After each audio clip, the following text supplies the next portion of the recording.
Okay. Okay, that works. Holy shit, this is really happening. This is really happening. Welcome everyone. I did not expect to be making this anytime soon. I was putting in my regular password for my new channel, which has happened since the old channel was taken down, and I guess my reflexes kicked into action because I did everything it wanted me to do, and suddenly I'm looking at 4,000 updates, and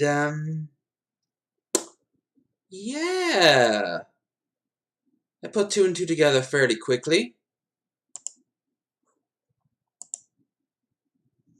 I'm going to go and shill this, and then I'm going to go and pop on the bit of New Vegas.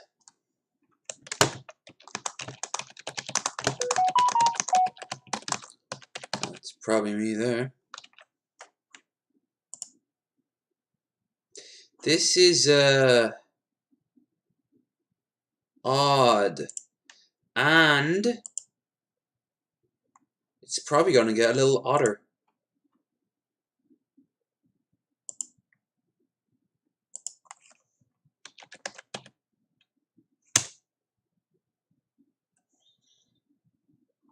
Will we? Oh my god, we got the chat back. Oh, yes. Oh, Jesus Christ.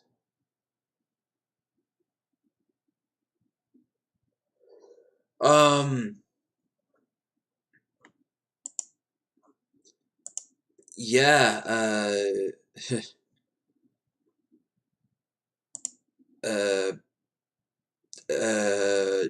damn.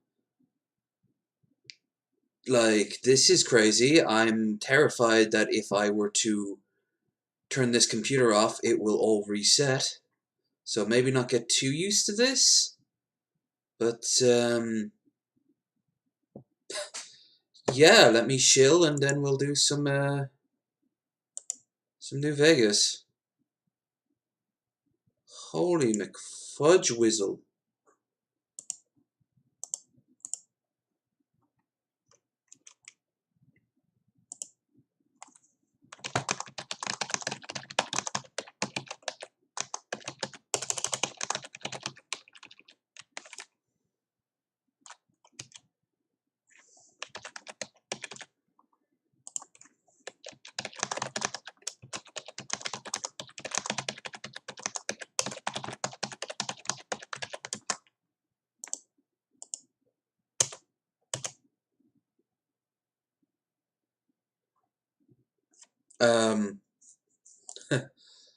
Oh god,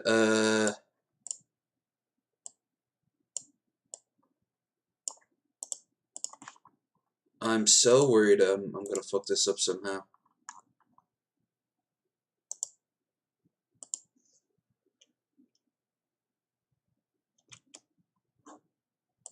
And I'm really, really unsure if this is gonna work.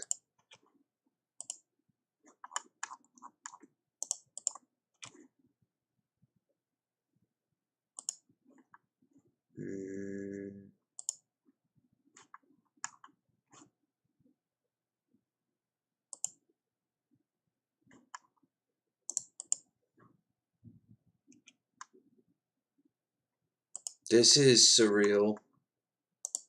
I was not prepared for the stream today at all, so like I'm completely,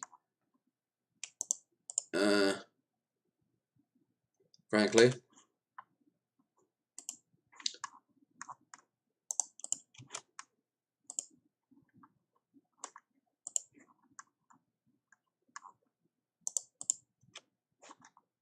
Alright, I think I did my shilling.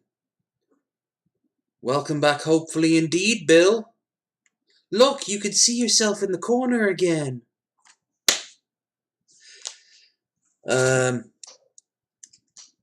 I'm genuinely surprised and a little bit creeped out of what might happen or what might not happen. Surprised and a little bit.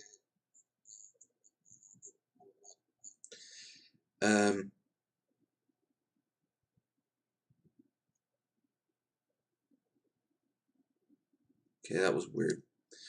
Right, so let's boot up the game. Oh, I was thinking of giving you anything. And then I'm like, look, I'm not gonna install a game just for you guys. I'm gonna go and have one that's already installed. The problem is I've been uninstalling a shit ton of games. So, yeah. Choices are limited. But, I go wrong with a bit of New Vegas. Except when it collapses. I mean, it's probably gonna freeze on us at least twice. I'll take it today. Holy shit, I'll take it today. Oh, God, that is great stuff. Even if this is a one-off thing, I'm okay with this, because I get to go back to a channel that I bloody made. And I've only lost 3 subs, as far as I can tell. That'd be great if we get those 3 subs back. But, baby steps, you know. It was affecting the podcast for sure. Like last night with Mickey was great, but it was on this channel, it would have reached a much wider audience. Still where I left off with the casino. Where the game collapsed on me. And then the power was acting weird, so yeah. Beg your pardon.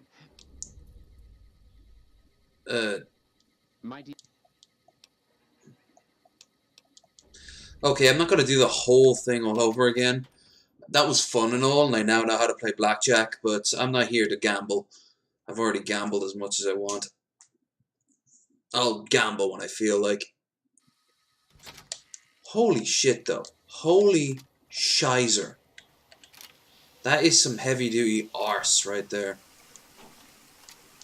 I know you can't see the game. Give me a second. I just have to find it. I don't know. Come on.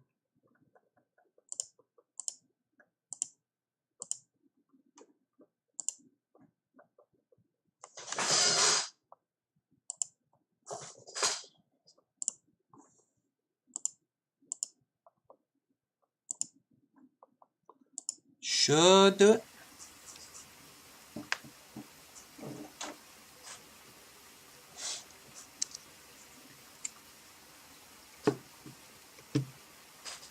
There we go. Okay. That's better. I can see it down here in the corner. I just had to get everything ready. So I can actually do the quests now. Oh, fuck me.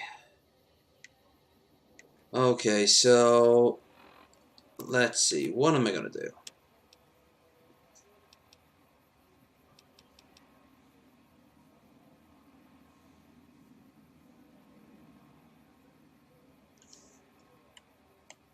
Hang on, was that a message? Did I just receive a message?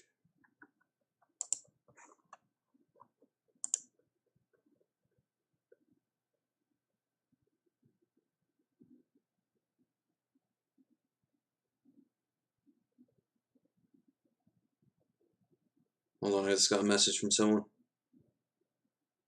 Kind of wish that he wasn't doing this right now. I want to celebrate.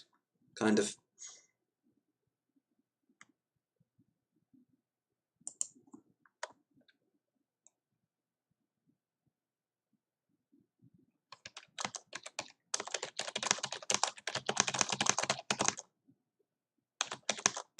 Oh, it's Ruffy wants to join us in. I'll ask does he want to join us in chat.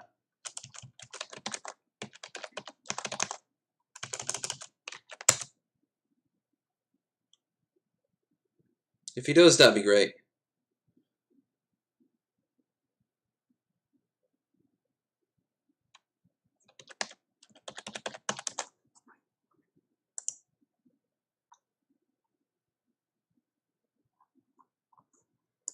Yeah, he wants to. So Ruffy's will be joining us.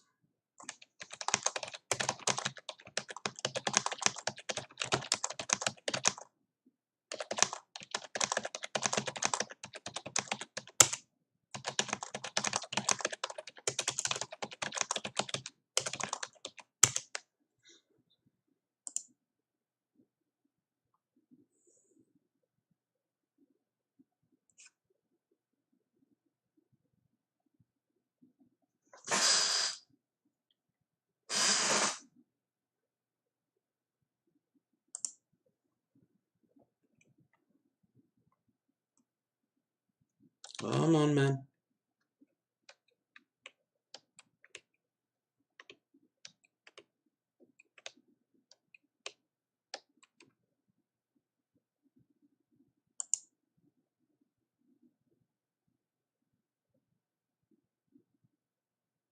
Yo.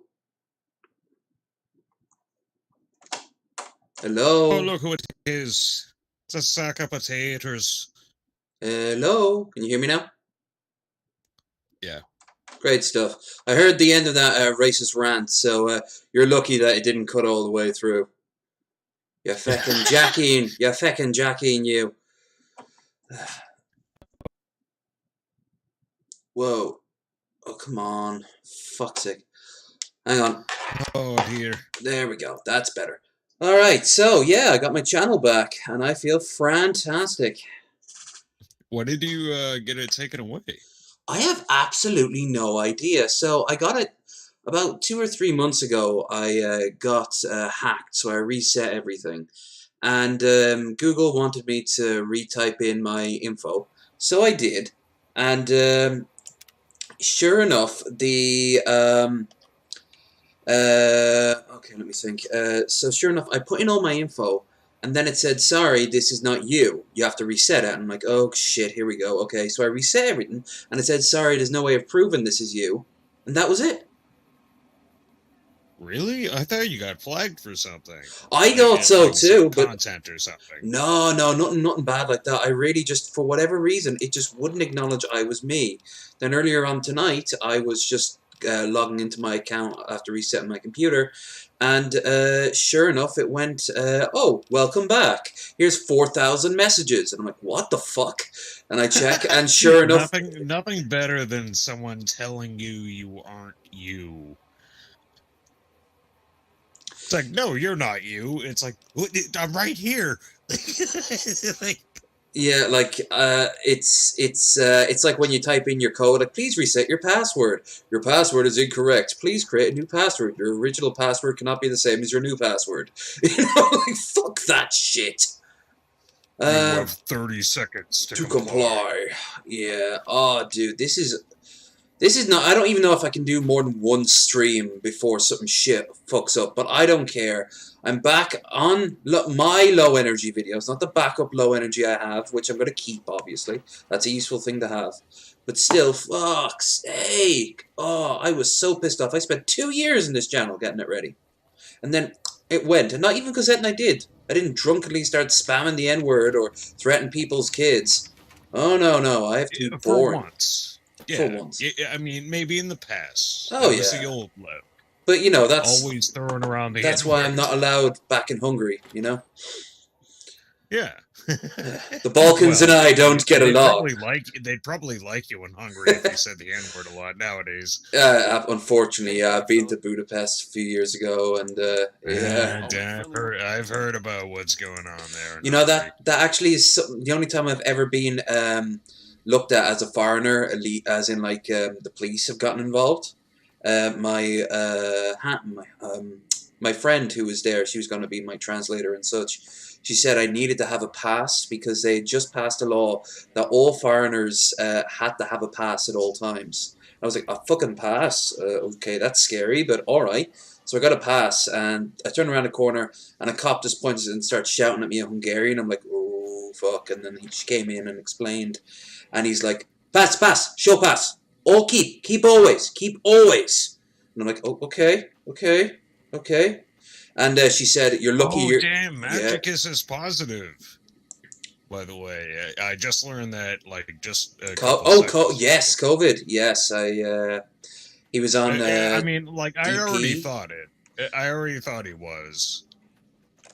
Yeah, he was on DP not too long ago, and you could see he looked Yeah, no, really I bad. saw it. I saw that episode.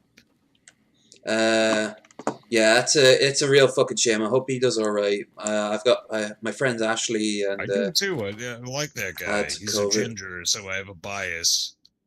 So Oh, like I'm automatically gonna like him. But gingers, what can you do? You all flock together because you're the only people who like each other. oh yeah, well there's a bunch of us. You still on for being a guest in December, by the way? Absolutely. Fantastic. Do you realize I've done stand up comedy for 10 years and I can't do shows anymore? You must be And I frothing was at the doing mouth. Shabisky's show for like 4 months, Mm. and then I had fucking nothing. So like all I had is like my hangouts, and like I'm just starved for that performance attention. Like I need that. Like that's what I live off of. Um, well, you'll at least have a few hours with Krendar and myself, so we'll I get that sorted love out. Krendar, by the way. That's one of my favorite people that I've met through YouTube. Krendar is solid. He is such a nice person. I honestly think he should be way bigger than he actually is. Yes, his confidence is one thing that makes me think he should also. I agree with you. He should be bigger, like because he's confident. Like I don't like weenie little fucks who are like scared, like oh what are people gonna think of me? It's like no, just say what you want. People are gonna like you or they're not going to, one way or the other. Yeah, Like you just gotta put yourself out there. absolutely. Of course, I've never had a problem with saying that. Although uh, I've never heard Krendar cross any lines, and I was worried. I'm not gonna. I've never hid He's this. always super polite to Hmm. everybody. I've mentioned this before, and I've teased him a little bit. He used to be like a major fan of Sargon. He's really let up as of late, but it was always something that I could rib him on because I'm going down a deep, deep Vosh-based rabbit hole right now in my life. So the idea of having a podcast with someone who supported Sargon was kind of a little Deep bit into the worrying. botch hole. Oh yeah, Vosh's hold is heavy. He might have COVID as well. He recently earlier today he posted up saying that he's got a really bad cough. Now he doesn't think that it's I hope he's okay too. yeah Jesus he's I think he's not really my form of entertainment, but like I hope he's healthy. yeah. That sucks. Um. Oh, by the way, chat. Can you? Whoa, hold on. Wow, Rafi's is a deep voice. Yeah, well, that answers that. I was going to ask, could you hear him? Yeah, it's kind of like Hellbent Light, isn't it? Oh, I get compared to so many people. You do sound like a few people I've met over the years. You actually sound like a dude who. This is going to sound like a weird reference, but did you ever hear of the book or TV show Guns, Germs, and Steel? Yeah, The doctor who made that. I know exactly what that is. The doctor who made that, or the professor who made that, had a class one year, and one of his assistants went over to Dublin to do a bit of partying, and I hung out with him for a long period of time, and he was like fawning over everything that dude said. And you sound exactly like that dude in terms of voice. So that's where my Yeah, mind went straight to. that's what happens when you have a nice voice. You get compared to everybody, or at least my voice. I don't mean to brag too much, but I mean like I don't have a whole lot going on for myself. You got to brag about the stuff you Yeah, have going for you. yeah, you got to find that cherry in the sea of shit, you know. If you're a chick with no sense of humor or personality and you have big tits, you're gonna brag about the big tits. Well, of You know, course. like it makes sense. It's like that's what she got. Like, Me with my creepy eyes kind of makes up for the fact of everything else. Oh, and the fact I'm Irish. Oh hey, God, you the do Irish have is like. really nice hats. I always notice that. You I'm got a very. strong I'm. hat game. Yeah, I don't have too many of them, but the ones that I do, I'm very content with. Oh, you don't. It doesn't matter No, because you you don't need quantity if you got quality. Yeah. Yeah, I'm just generally, I did not plan for this. I was playing Stellaris on my own, listening to some nerdy shit from the Templin Institute, and suddenly I'm like, whoa, I can get back into it, and I'm like, do I have to? And then I realize, fuck yeah, I should, because tomorrow I might lose I might lose this all over again. So if anyone's watching right now, please do yourself a solid and like, share, and subscribe. Especially if you can get me to 200, that'd be brilliant. I'm only 7 short. That's a small number, but to me it's a mountain that must be climbed and dominated. Yeah, if they don't like small children in Africa will get AIDS. Like you're actively helping that if you don't like. You think that percentage is high now? Oh, you just wait until you don't sub to me. Like oh my God, it's gonna spike. That percentage is going to go up faster than the sales of tiny coffins. Oh God! What's wrong with these people? Why do they hate Africa? Why did I like? Let's just burn all your souls. Why not? I meant that in Minecraft, by the way. I think that's actually a TOS violation. This is why I got banned as a host before. I get my channel back and you immediately get it away from me. Wow, this is so great. Yeah, sure, Rod. Come on in. What's the worst that can happen? You just see I send a message. What's the worst that could happen? Bad. The next day you just see I've blocked you. So, and then they crushed his head with a Blarney stone. No, the Blarney stone's not worth lifting up. Now the old Blarney stone, that's different. It looks like a penis. Oh. So you're actually getting head. You're actually giving head while getting your head caved in.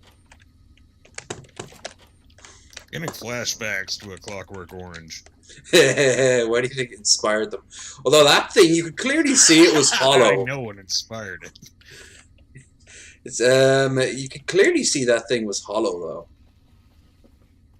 Well, it was hollow, but there was a ball, like a weighted ball, to like roll around in it when you smacked it.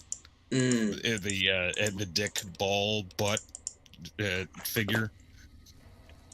Because he smacked it and it like rolled around. That's right. It kind of rocks back and forth, back and forth. Yeah, there's a weighted ball in there that made that happen.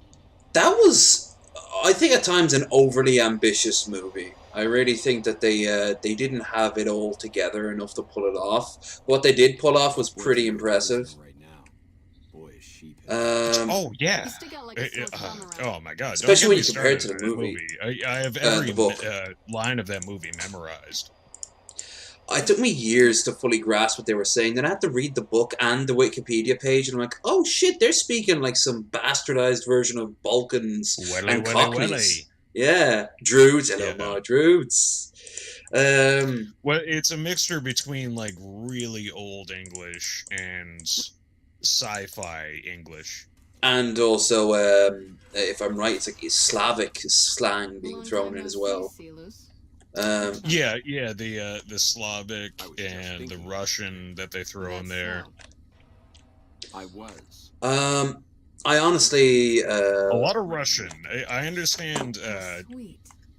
Like I haven't read A Clockwork Orange, the novel, but I understand that the Soviet Union collapsed. Yeah, and then a bunch I've read other Anthony Burgess, but I understand the Soviet Union collapsed, so that's why there's Russian all over the place. Yeah, the Soviet Union collapses and Europe is flooded by a bunch of Eastern Europeans, which is ironic because that's kind of what happens. I But know. at least it's a little less. I'm in America. We received a lot of them in the 80s.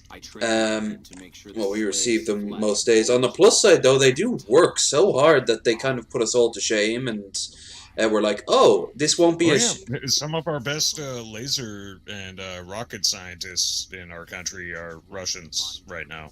I know some of them. Cool. I sold their kids weed.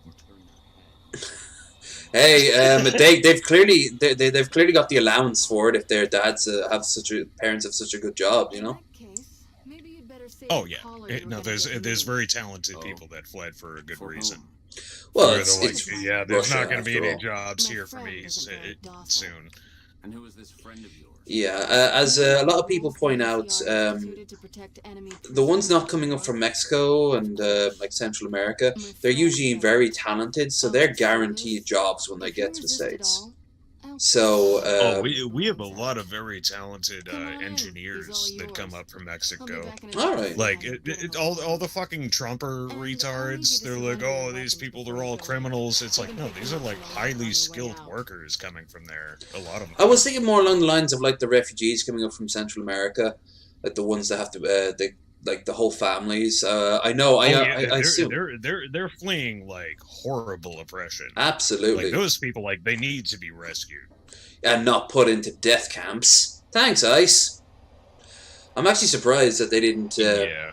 I'm actually surprised they didn't get. I didn't get picked up by ICE, considering this year with all the shit that went on over in the States. What an ugly little. But I guess as a lot of people said, oh, you got nothing to worry about. You're white. And I'm like, oh, unfortunately, I think you're kind of honest about it. So that didn't make me feel any better. It's fucking horrible.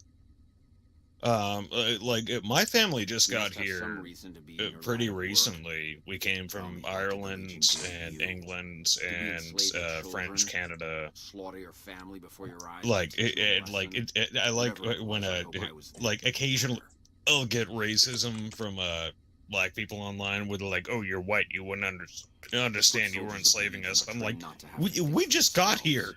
We weren't part of that. Like, so what? You're only part of my family. We came here in indentured servitude. We were basically slaves. It's not really the same. No one in Ireland ever makes that connection. It's not the same, but it's like none of my. Oh, we were far down the road. Yeah, I know. None we were far down the road. Owned slaves in this country at all.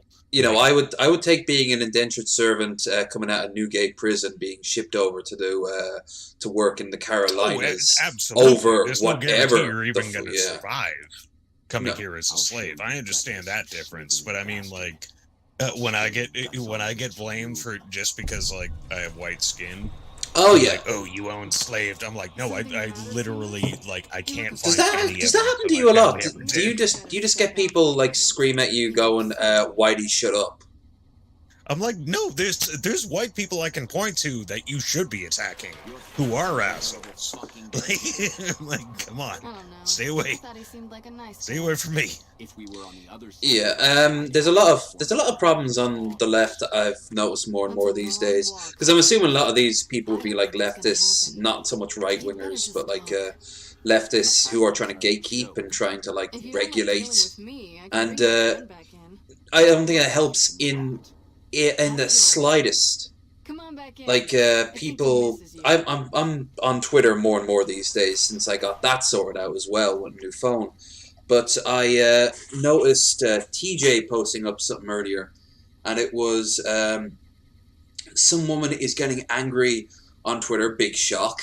But this was over a role for disabled people that was given to a non-disabled actor, and she's getting angry at that.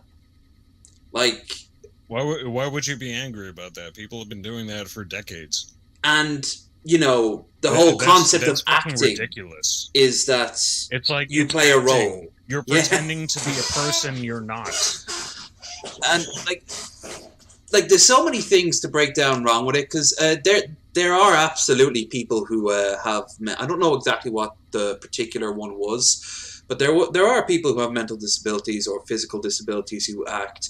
The one that comes to mind most, if you ever saw Deadwood, the girl who played Jewel, she was brilliant, and she really does have like Down syndrome, or like she had like a stroke in half her body or something like that. But she plays that role. It's fantastic because she's not like playing it up.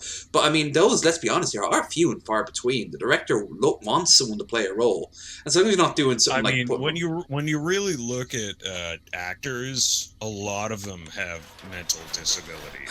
Yes, the best.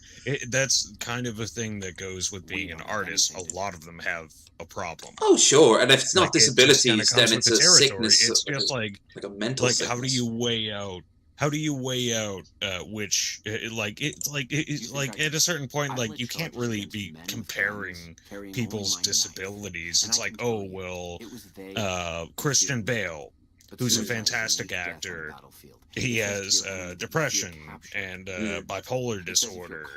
Yeah, we saw heard the footage. Does his disorder matter less because it's not something you can see physically as much? Like, no, like, he still has a disorder, like all of them, or like a lot of them.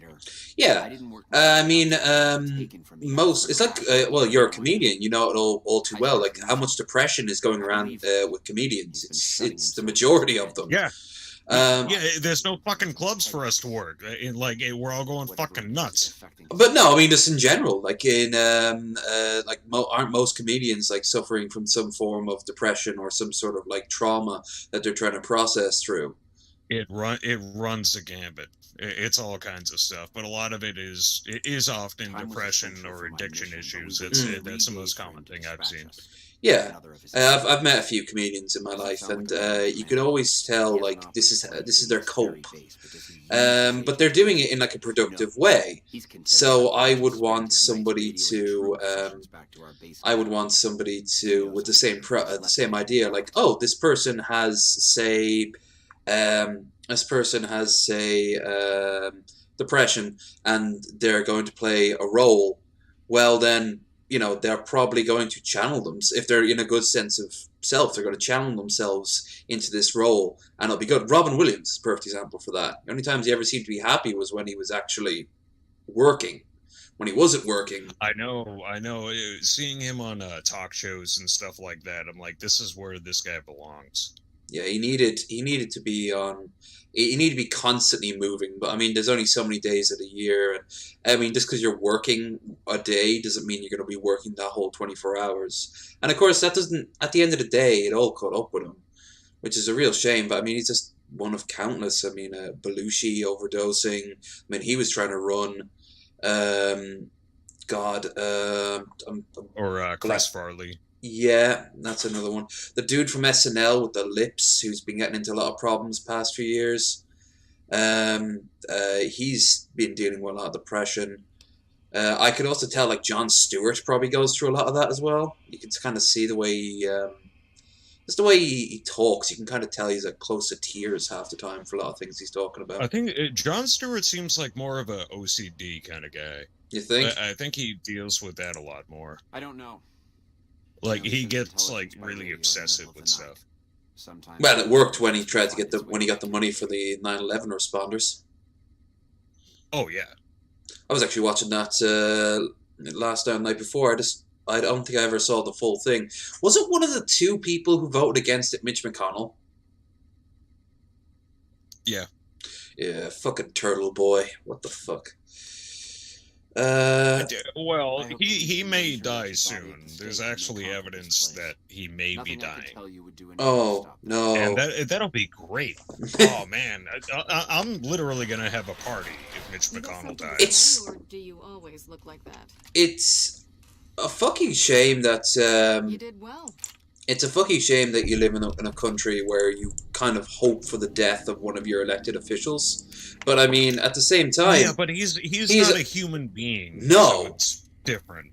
He kind of reminds me a lot of... I've seen this meme more than once. You remember that weird thing in the banquet hall in Labyrinth with the hands? It had eyes on its hands. Yeah, I know what you're talking. I knew you were gonna say that. Yeah. I know what you're talking about, and I think more of have you ever seen The Fifth Element? Yep. Yeah, I think of that. Like, that's Mitch McConnell. It's just like Ooh. Like, Oh, I don't. He doesn't have that level of power. Like he's not making. Who would Zurg be then? Bleeding. no, that's what he's trying to be. Oh, okay. He's just Did the this colonel evil send you? mass hurling towards Earth. Oh, I don't. I don't. He's talking to Zorg, Yeah. his Trump. Oh, that's a film I would love to either see a sequel for or a TV show based in the same universe, because that is a universe that needs expanding. No, it was fine as it is. We don't want to ruin it like that. It was perfect. Um. I like me some Luc Besson. I think he nailed it. Oh, I think so too. And you know what? I kind of liked Valerian. I didn't love it, but I thought it was okay. It was okay. It reminded me a lot of Mass Effect. It looked very similar to Mass Effect at times, especially her armor. I heard those comparisons. Yeah. Yeah. Like, I kind of was like, especially because there was a big argument of what is Femme Shepard's official look like, and it looked very similar to how she looked in that. And I'm like, oh wow, so she's dressed as Commander Shepard. That's kind of hot and awesome. But I really wouldn't say no to seeing more of the world. Doesn't have to be same characters, but I'd like to be seeing the same the world, because it's a dirty, grimy future, but it's also very cool looking and upbeat and very European, very very European, kind of like Judge Dredd and LSD. Oh, it's the most French movie ever made, which I love. Not because of the dirtiness, but like the style of it is so French. Oh, absolutely. Do you know it reminds me of? Did you ever see Heavy Metal? East of the Repcon headquarters. At least that's what his squad. The cartoon movie from the 70s. There's an NCR position just No. north of there. It's I've heard about it, and I know about it mostly from South Park doing a parody of it. Okay, it had 3 major plots and a bunch of small little short stories, all different scripts floating around, some with big names to the title. For example, one has been considered the early Gestalt idea that would eventually become Alien. But the main one I'm thinking of is there's this New York cop in a future, New York taxi driver in a future version of, well, New York, and he picks up this redhead who he ends up falling in love with, and she's got a MacGuffin. Sounds pretty familiar, doesn't it? It's like alpha version of Fifth Element, and I think I did check. Boom, boom. Big bada boom. Chicken. Yeah. Chicken. Good. Chicken. Good. Low energy, you're back. I have also memorized every line of that movie, too. You notice that she gained the ability to speak English. Mila's outfit stayed on more often. Yeah. She started wearing more clothes as her English got better. Although she did get full... I know a lot about the background of the production of that movie. Had she married the guy who would eventually start like fawning over her in the Resident Evil films? Paul W.S. Anderson. That's the one. The one so he basically turned her into his own fan fiction characters. He turned her into a Matrix character, which makes no sense in the Resident Evil universe. Oh, by the way... I'm not saying Resident Evil is smart, because it's kind of retarded in a lot of ways. But it has its own lore and its own backstory and all that stuff. Yeah, and they kind of ignore that, and it was just all about her, because the director was fucking the main actor. And she did... this is something not a lot of people like to talk about. She did the same thing with The Fifth Element. What did you do? Sorry, I was just looking at the chat there. She was fucking Luc Besson. Okay. Who, you know the opera singer? The lady with the blue head? Yeah. That was Luc Besson's actual wife. Ooh. And he was sneaking around behind her back, and he was fucking Mila Jovovich. And, Like that language that she speaks, by the way, that ancient language. Or whatever, that's an actual language him and Mila Jovovich developed, and they would speak it to each other secretly while he was fucking around behind his wife.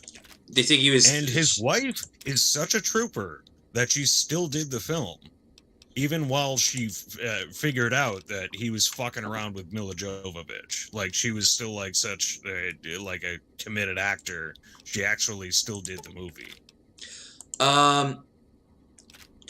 That must have been quite the head trip.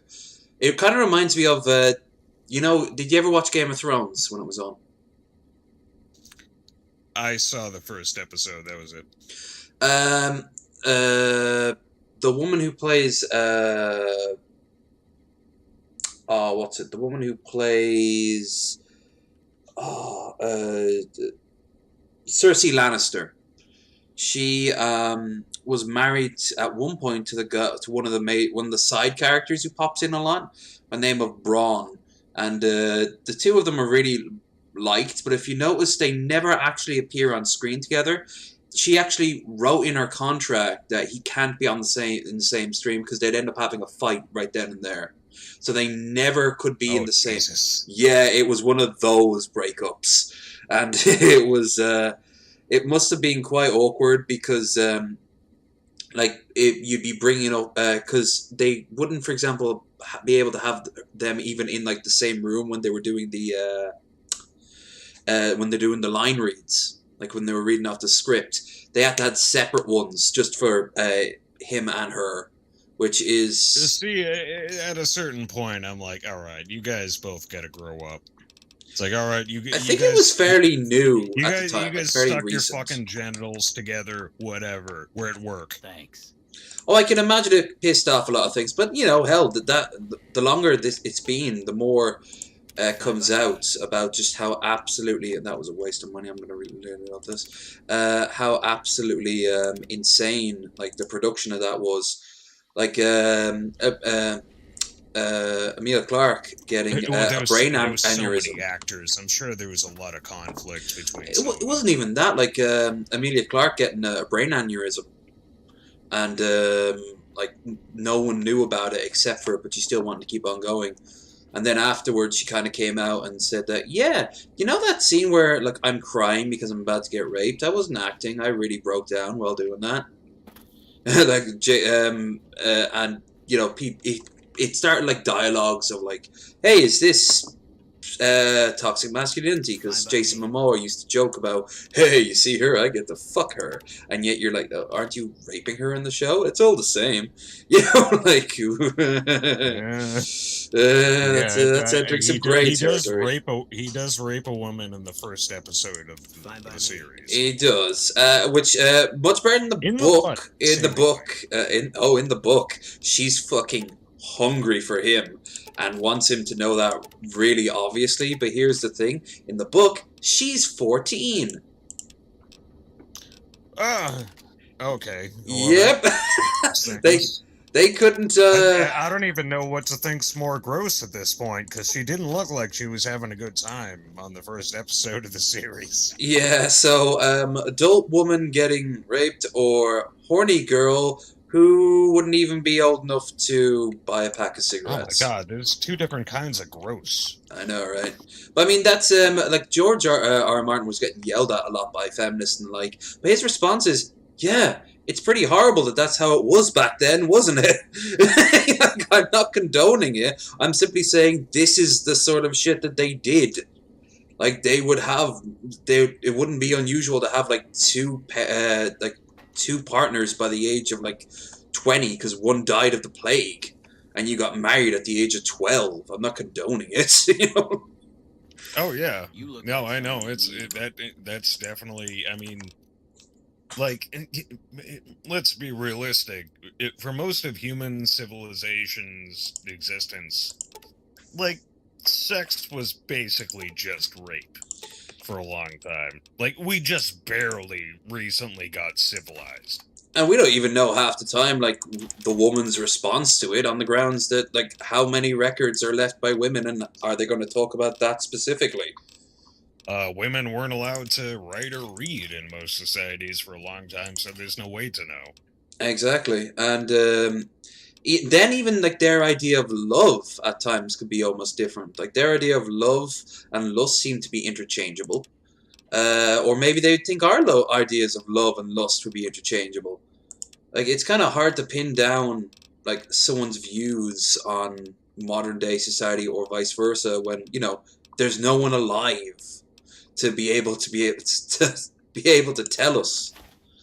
It's also we can infer that it was not good for women for a long time, or a lot of other people's. If you were foreign in a country, even like an urbanized if you're country, gay or trans, you're fucked back then. Unless of course you were rich, and then you could even be rich, like in Venice, for example. People would fuck each other all the time, but then once the priests needed a scapegoat, all those parties are suddenly a thing of the past. And that's one thing that I've argued with like the more extreme modern feminists nowadays. Where they're like, oh, it's so horrible for us. I'm like, do you realize what women in history have had to go through? Like, I understand there's inequality here and there, but like, don't act like you're going through what women in history have had to go through. Like, it's nothing. I agree for the most part. If you ever run across a woman you can deal with, and there's people that actually defend you now. Back in the days, you were just a fucking slave. Yeah, it was horrible if you run across a feminist who, cis woman, of course, who, because it'd be kind of weird if a cis man. That's not even most feminists, just a caveat. Yeah, if you run across any of them. Feminists are totally reasonable people who just want, like, basic women's rights. And like, it's the loud ones. Yeah, if she's going around saying stuff like I've got it as bad as, say, a woman forced into an arranged marriage or something like that. It's like I'm being a slave from Africa. It's like, fuck you, bitch. You don't know what the fuck you're now, in all fairness, I've heard that a lot as of late, but only from Karens. And they're usually right-wing as fuck, so... yeah. If I ever hear that, I'm like, okay there, Karen. But it's very, very, like, there's still, like, a lot of ways to go, but there's real progress, a real change, but I'm worried sometimes that people are like, so don't worry about it, and you're like, no, you could still fight for change, just, No, there's definite need for change, but it's like, don't be hyperbolic about it. Don't bullshit me. Yeah, exactly. You don't need to lie about it. There's a real, like, when, say, who was that Supreme Court judge who was... women are still being oppressed. Who was that judge who got off from sexual assault that he clearly did, and he got off? It was at the start of this year or late last year, I forget which. Yeah, absolutely. There's a lot of women who are abused, and like parts of the court protect them sometimes, and like that's. I mean, Epstein didn't get justice; he got killed. That's not justice. Guys should be buried under the fucking prison. Like, there's tons of people who get away with horrible things towards women. And, hell, I'm pretty sure this day, with the amount of women who are out in the workplace and doing things, I'm pretty sure that there are cases of women abusing either other women or even other men. Not that it's anywhere near comparable, because that's the sort of argument that a MGTOW would fucking make. But it's still something that's, there's it's at that point I'm seeing it more almost like a class thing. Like once you hit a certain wealth, doesn't matter if you're black, doesn't matter if you're a woman, you're now just rich. And at that point you might as well do, or powerful, rich or powerful. You can just do whatever the fuck you want. Ellen DeGeneres. Yeah, and you know what she did? She turned that around in a very Karen-esque sort of way. I'm sorry you felt bad. Bitch, you sounded like one of the worst bosses to have. And yeah, I wouldn't be surprised if she watched people get beaten up and go like, you tell anyone and no one will believe you. I'll just pose next to this puppy. Like, fuck's sake. Oh, I called it within the first 5 minutes of hearing it on Twitter. I was like, her fans are fucking retarded to begin with. They're not going to notice this at all, this controversy, and they're just going to keep watching. And that's what happened. I know, it's in many ways like what's happening to the Trump fans right now. Her Trump fans are fucking morons. The only thing I like about Ellen is that she tangentially created Fallout New Vegas. Because Matthew Perry showed up on her show, and unannounced, he whipped out a copy of Fallout 3, and he was like, "You guys need to play this game." And then that's literally why Fallout New Vegas got created, because of his endorsement. And I don't know if he was tied to the studios. I think it's just a thing he decided to do because he had the platform. Was Matthew Perry a voice actor in 3? He's the first voiceover actor you hear in New Vegas. He was the guy who shoots you in the face. Oh, Matthew Perry?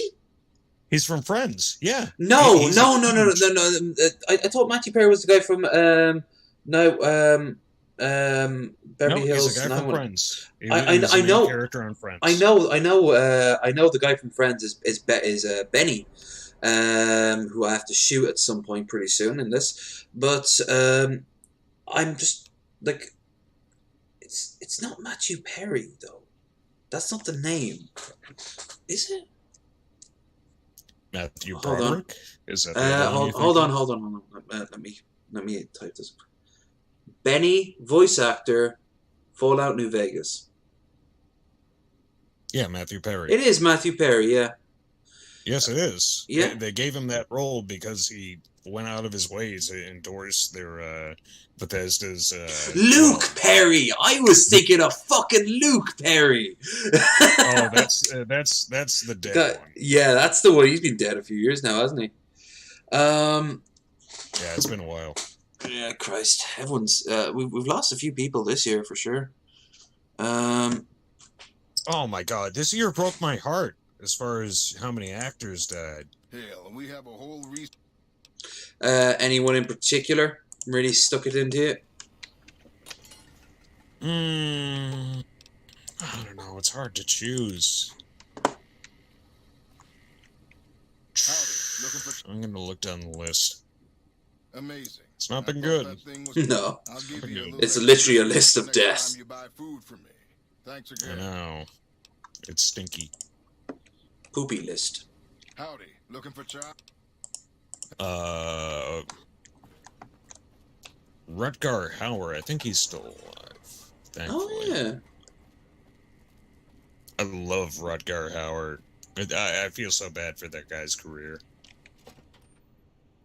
He fucking peaked at Blade Runner, and then just did dog shit movies after that for years, and he's such a great actor.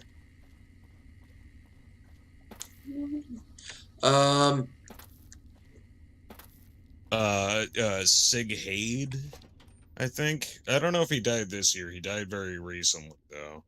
I miss Sig Haid. Sig Haid. He worked with Rob Zombie a lot. Oh, okay. God, no, I can't really. Oh, well, the dude who played Black Panther. Sean died. Connery. Oh yes, Christ, we can't forget Sean Connery. Oh my god, that one fucking broke my heart. Yeah, that was. I love Sean Connery. That was some good shit. Greatest Bond, easily. I definitely have him as my favorite. I don't know if he'd be the best actor, because there's a good few really good actors that played Bond. He's not the best actor. I just liked him as Bond. Yeah, he definitely is the default when you think of Bond. He had my greatest Bond line, where he was in Japan. I forget which movie it was. Only Live Twice, if that was the case. You might know what I'm talking about.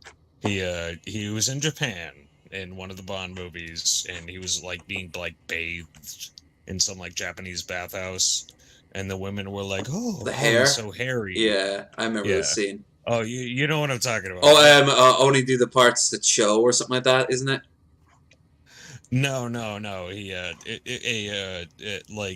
A keeper of that bathhouse. He came in and he was like translating for Sean Connery, and he was like, "Oh, they're very fascinated by your body hair," and like he was kind of making fun of him for being hairy because he's a white guy, Mm. and he's like, old Japanese proverbs say, "Bird don't nest in bare tree." He's like, "Oh yeah, you wish you had chest hair, bitch." um, I like the line that never got used in Goldfinger that I heard Brad Jones apparently he was a huge Sean Connery fan, but he was rewatching Goldfinger and he said apparently when he wakes up and there's a gun pointing at him and she goes, "I'm pussy galore," and he goes, "I must be dreaming." What apparently he wanted to say was, "Of course you are, dear, but I'd still like to know your name." And the censors were like, "No, that is too." No, you can't be honest about the actual plot. If it's bad news, you That was a perfect example of like different time because she was written as a lesbian that was saved by his dick. Like Pussy Galore was a. It's incredible what you can't do in certain countries drugged now. out killers. They're It's like, can we just have jokes again? Like, Well, there's jokes and there's jokes that might get someone the idea of trying it out. Like I don't know. I kind of like the idea of him not raping a woman to make her straight because there are actual people who do that. I heard that there was gangs of guys doing that in South Africa a few years ago, finding lesbians and raping them, and that now they're straight and they save them. Like, well, yeah, that's very different though. Like, well, he's basically doing the same thing. Plus, Ian Fleming was a rampant homophobe. Like, he believed really bizarre stuff, like homosexuals couldn't whistle. Like, what? Yes, I'm pretty sure I've heard a gay guy whistle. I guarantee you they can. Although I'm pretty sure there are also ones out there who can. Not everyone can whistle. It's weird. It's one of those things I take for granted. But and I'm straight, so like Jesus Christ. But the I get a bunch of gay people on my Discord, and I'm pretty sure I can get a few of them to whistle. Have them gather around Ian Fleming's grave and all whistle. But what was it? Yeah, the two characters. There were these two hitmen who attacked Bond, called Mr. Ferb and Mr. Wibb. And they were very odd. They were, in fact, they made an appearance of all things in the show Kids Next Door, in the those are the most British names I've ever heard, by the way. Which is weird because they're like two Americans, but they kind of come across. They look like they have like an unmarked black van, and they lure children inside it.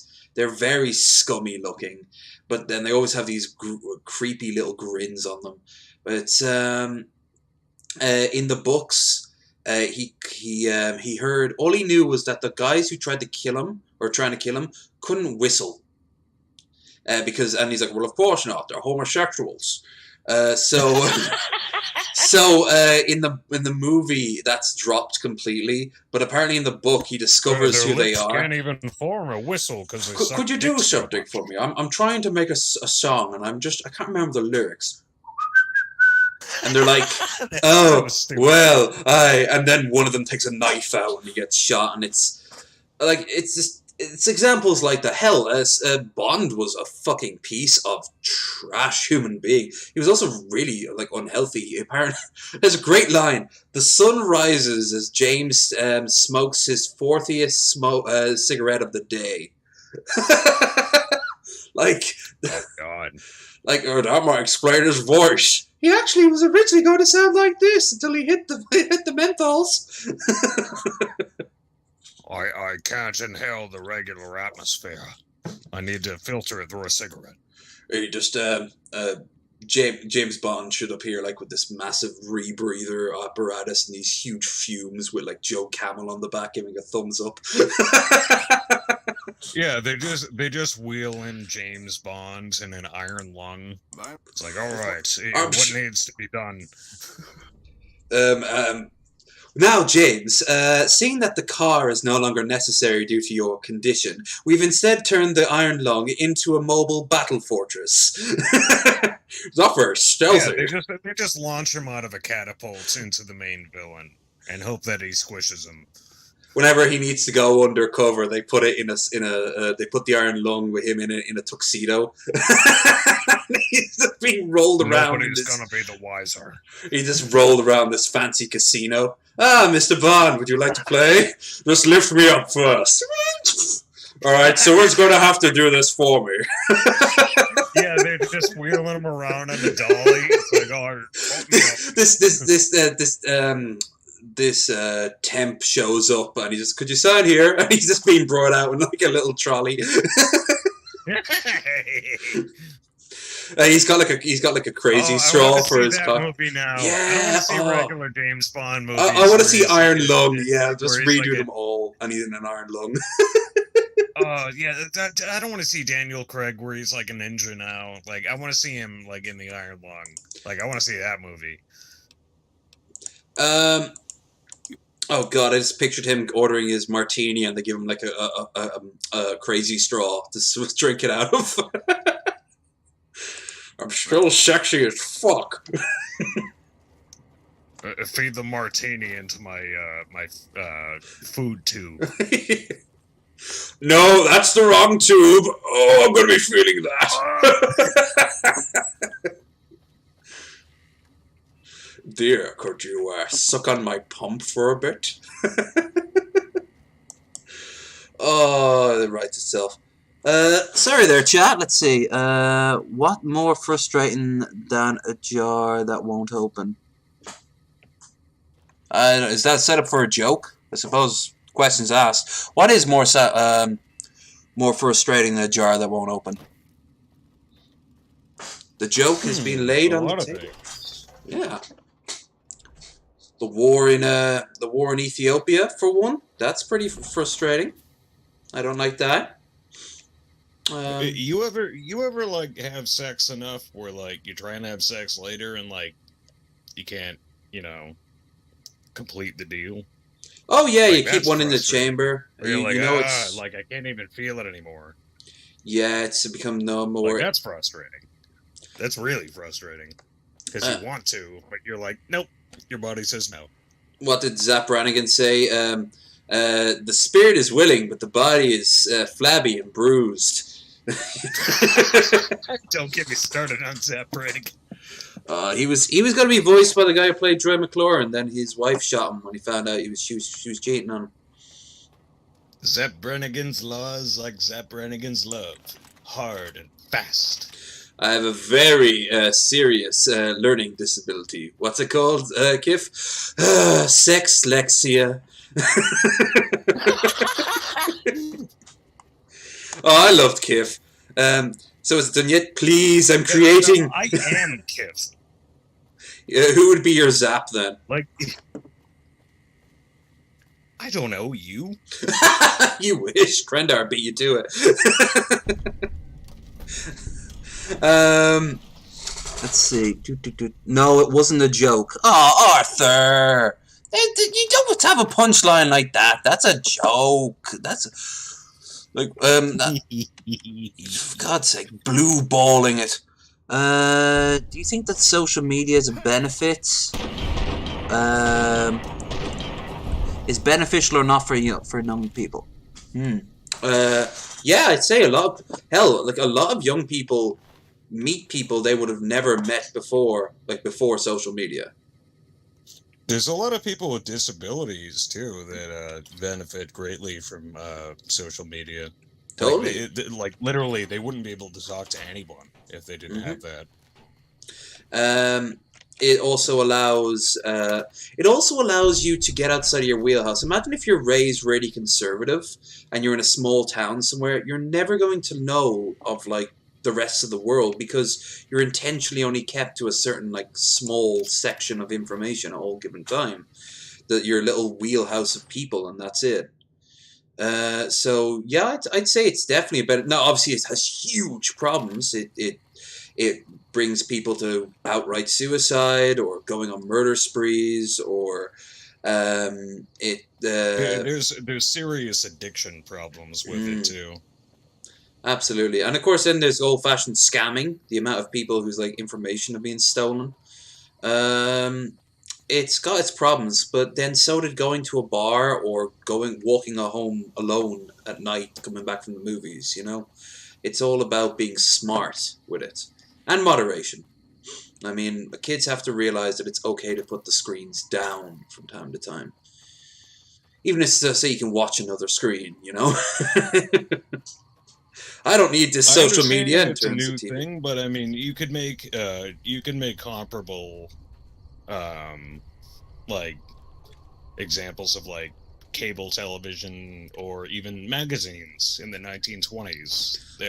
Magazines became extremely addictive, and like society had to learn how to deal with that. Yeah, just like we did socialites getting like 40 gazettes. We're gonna have to learn how to deal with that with social media. I completely forgot about that. It's not going away. We're gonna have to learn how to deal with it.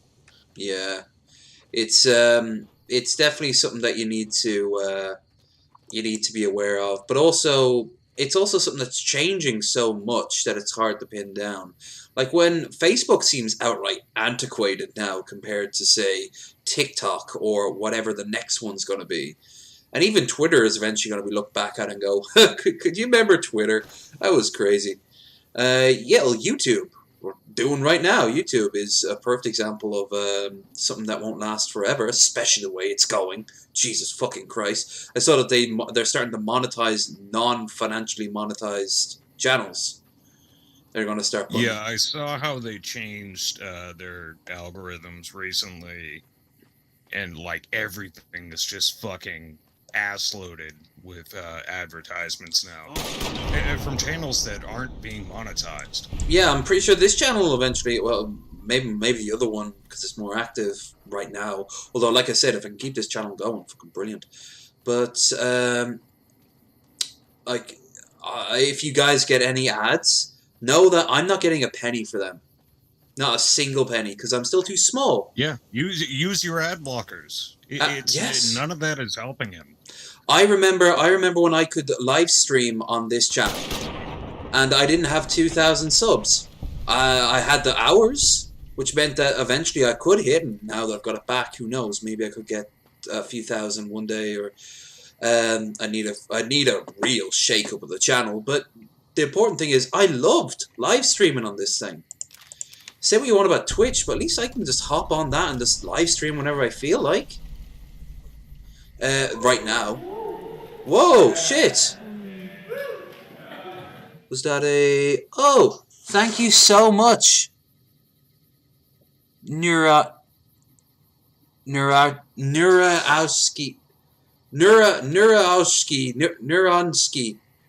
don't know why I'm making it Russian.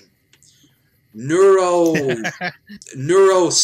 That's called Neuronsky. Neuronsky. Thank you for subscribing. I appreciate it. Yeah, I don't get. Let's hope that you get to appreciate the channel, and it won't just be taken away from me straight away again.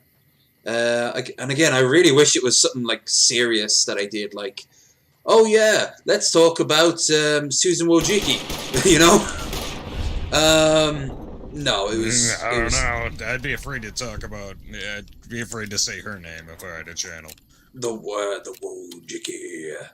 Yeah, she's Voldemort. She really is. And she knows it too. She can give and take. I've heard her in the middle of like conversations, just talking to random people she met at parties, going, oh yeah, we can get you 50,000. We can get you 100,000. And she's talking about subs. And they did.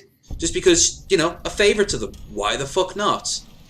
And that's really scary, because I imagine she just gets pissed off and goes, alright, examples need to be made. Boop. Like, I'm not convinced she's a human. I am, because I have very low standards for humanity. These are my statements, not the statements of the host of the channel. I can see the argument that she's like some sort of robot. Of some kind. Maybe, but I have seen her in daylight. Oh, and she didn't melt? No, she didn't burn or anything like that. She she did intriguingly reflect a lot of the sun off, so she could be some sort of lich, or maybe just a good old fashioned necromancer. She might be a chupacabra. Maybe she's sucking on goats when we're not looking. You just see those like this endless supply of goat trucks being brought into the YouTube headquarters every day. Yeah, we've all heard. We don't speak of the goat trucks. On the plus side, we have constant supply of Greek food, so we aren't complaining. Hope you like your meat dry. Why you bringing all these goats in? Keep your fucking mouth shut. Dude, I know you're new here, but shut the fuck up. She can hear. We don't ask questions around here, man. It's best for your health.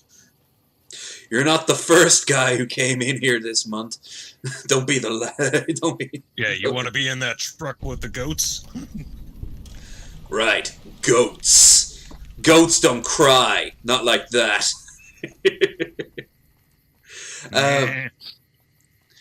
But no, like YouTube.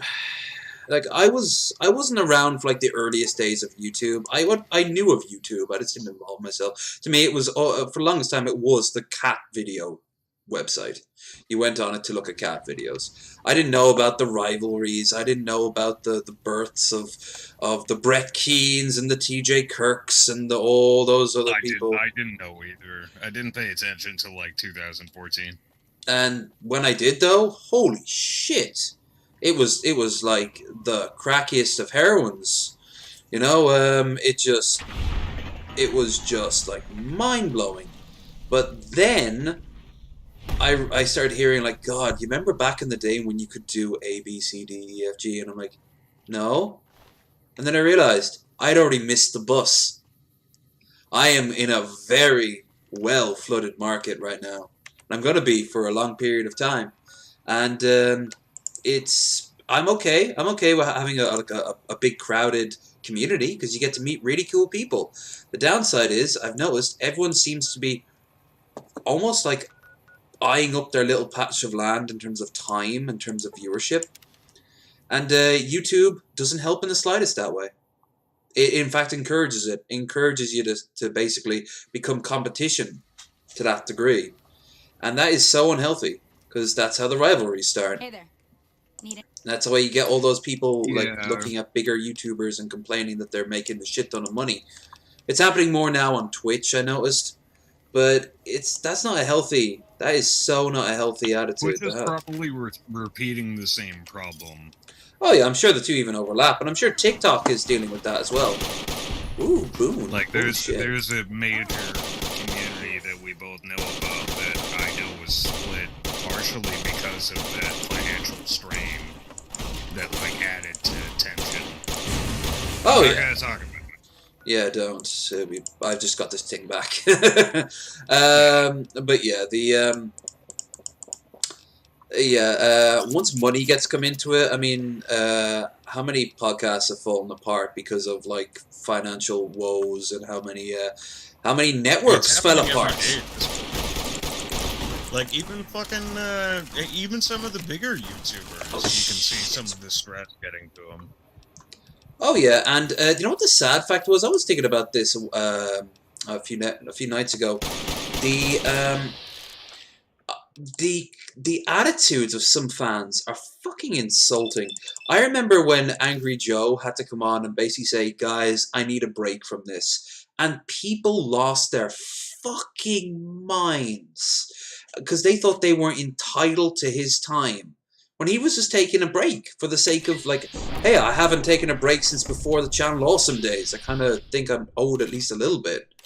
And like, people were just losing their shit and going, no, you can't leave. You have to post shit out because we're the fans. Like, dude, shut the fuck up. These are people. Like, is he committed to some Patreon pledge? No. So go fuck yourself. He has his own life. Yeah. And he didn't even say like, oh, I'm going to go forever and like that. I'll like he said he'll be back and he'll Yeah, make it's up like for I lost just want time. to take a week or two off or something. I don't think it was even. I think it was at most like 2 weeks he was gone. And I don't watch him anymore. Like he doesn't really post anything that I find interesting. But I used to be a big fan of him. But when he did that, I went like, all right, yeah, he has worked a lot, so fair enough. But then I saw fans using their shit, and then he inspired other people like Jacksepticeye to do that, and his fans were even worse apparently. And you're like, oh, for fuck's sake, man! Like, give the guys, give everyone a little bit of credit, a little bit of break, you know. Yeah, it's like maybe he has family shit going on that like you don't need to know about or something, or health problems. Yeah, like, that's or just personal, like mental health stuff. Like, maybe he just needs a break. yeah, and hell, maybe they have no reason whatsoever other than they just want to, and no one's entitled to know that about them. It's like, how do you know he's not like visiting a family member who has fucking cancer or something? Like, because I know why that. You need to be there for me. No, I know why that is, because they think they're like friends secretly. Like you must know this. Well, a lot of fans. It's the online people thinking that they actually know you. Yeah, there is a I've connect. I've had to deal with that. Especially for my size, you wouldn't think it, but I've had to deal with stalkers and people thinking that like I'm friends because I said hello to them in the chat once. And they're like, "Hi, man, what are you up to? Or you want to talk? Hey, what game is that?" And I'm like, dude, sorry, but you're a stranger to me. Do you mind, like, leaving me alone? Especially, I notice younger people do that. I even had a stalker that way. Weird little Dutch kid who probably will watch this because he's a weird little Dutch kid. Of course he's Dutch. I don't know why. I don't know why the Dutch part always sticks out to me, but yeah. On the plus side, it makes it just. I don't know. It just makes it worse somehow. I wouldn't want like a Scandinavian or like an Indonesian stalker. It doesn't make. I don't want a stalker. But he's coming up on you because you can hear the like claws of the wind shoes. Oh, he was in particular. He was a piece of fucking shit because for some reason he liked me, but then he'd start criticizing me anytime I was on stream. Why are you doing it that way? Why aren't you working? Why don't you have a girlfriend? How come you don't lose weight? I'm like, fuck off! And then I'd find out he was 16 years old. Being fat and have a girlfriend. All right. He was also 16 years old. Like that part in particular, I was like, kid, shut the fuck up. Like, I don't. That's one reason I said like it has to be 18 plus. That's fucking rude. Yeah, like, and he was like, but why? I just want to know. And I'm like, I don't give a fuck. You are entitled to anything. And that's when I realized I'd just be like, why isn't your dick 16 inches long? Why don't you make that happen? Don't swear. Okay? It's like, we all have fucking problems in our life, bitch. Well, who says what half the shit I do is a problem? He's the one who found the problem with it. And I was like, hold on, I'm just living a life. Like, I'm just living my life and you... And the weirdest part is, he still claimed to be a fan. I'm like, if you're a fan, then shut the fuck up and enjoy yourself. I'm just being me. This is... Like, fucking hell. That's when I realized I could be condescending as fuck to some of these shits. And I realized a lot of them have, like maybe mental problems or something like that. I've got them too. That ain't an excuse. I don't let that shit slide for an inch. Like, and maybe I should. Maybe sometimes I should. But then other times I'm like, fuck that. No. That's not how we play this game. I have mental problems, so I expect special treatment. Yeah, that's how a lot. Nice to me, especially Asperger's. People with Asperger's, they think that gives them a carte blanche, or they sometimes forget. Oh, I have so many burgers in my ass. God, I wish I had a burger right now. Maybe not an Asperger, but it depends. According to South Park, they taste pretty good. Maybe it's good. Yeah, according to South Park, they tasted really good. Yes. Did he? I don't remember. Did he sit on them or did he fart on them or what? I know he sat on them, but did he fart on them as well? Because I think there's websites for that. Oh, I forget. That was like in 2014 or something. Yeah, that was the cabal of fast food chain mascots all wanted to kill him. There was 20 mass shootings ago. That's how we measure time here in America. There was wasn't there one not too long ago up in a mall somewhere in like Milwaukee? It's every fucking day now. Actually, I hadn't heard it for some time, and I was thinking like but I knew that meant it was only a matter of time before They it just happened. stopped reporting on it. They just don't care anymore. I suppose, yeah. Like, it's just so common. It's like, oh, okay, we live in Mogadishu. Like, Like, I don't think Americans realize this, or at least most Americans don't really realize this. When foreigners come to your country, and we see what you do with, like, guns everywhere and talking about blowing shit up and shit like that, that's not a healthy sign. Like, we are... You should be afraid. We're afraid and worried. It's scary for and me. And then we're I'm called smart pussies. enough to know, and it should be scary, especially for foreigners. And then we're called pussies for it. And like you guys should have forget worshiping Christ. You should be worshiping guns. Like you should have temples dedicated to guns, like the way the V8 engine is worshipped in Mad Max Fury Road. There should be like we kind of already do. I've seen that church in Pennsylvania where they have the AR-15s as part of their service. Yeah. Like, oh, Jesus Christ. Like, I don't... Like, you know how there's some, like, North African countries where, like, AK-47s are on the their flag. Angola. Like, we're really close to that. Absolutely. Like, if... like America and your guns are just terrifying. And make matters worse, like, I'm not 100% against the idea of owning a firearm for self-protection, but... No, there's plenty of places where it's a good idea to own a firearm. But yeah, and not to mention jobs. The like, way they talk about it isn't responsible gun ownership. It is not. Throughout a lot of the country. I would so curtail... I would so curtail, like, gun ownership in America, but, I mean, how would you even enforce it? I would do it on baby step stage. Like, it would, like, a smallest state, like, say, I don't know, Rhode Island, completely negates 80% of gun ownership over a course of, say, 10 years. Pay to have guns given over, you know, like, it's incentivize them. But then afterwards, like, most importantly, educate people to the idea of guns. Like, some people are obsessed to guns to some scary degree. To me, I know exactly what they are. I know what a 9mm can do. I know what a 308 can do. I know what a 50 cal can do. That's why I don't think it's a good idea to have Cletus there, drunk off his fucking ass, driving down the street, firing off a 12 gauge from the side of his car. You know, but that's my freedoms. No, buddy, your freedom says that you should be ready to stop the British or the Spanish from invading. It doesn't say that, like, you should be taking pot shots at brown people you see walking down the street, because they might be foreign. I don't know. The redcoats might be coming. If the redcoats come, I think it'd be better. The smart.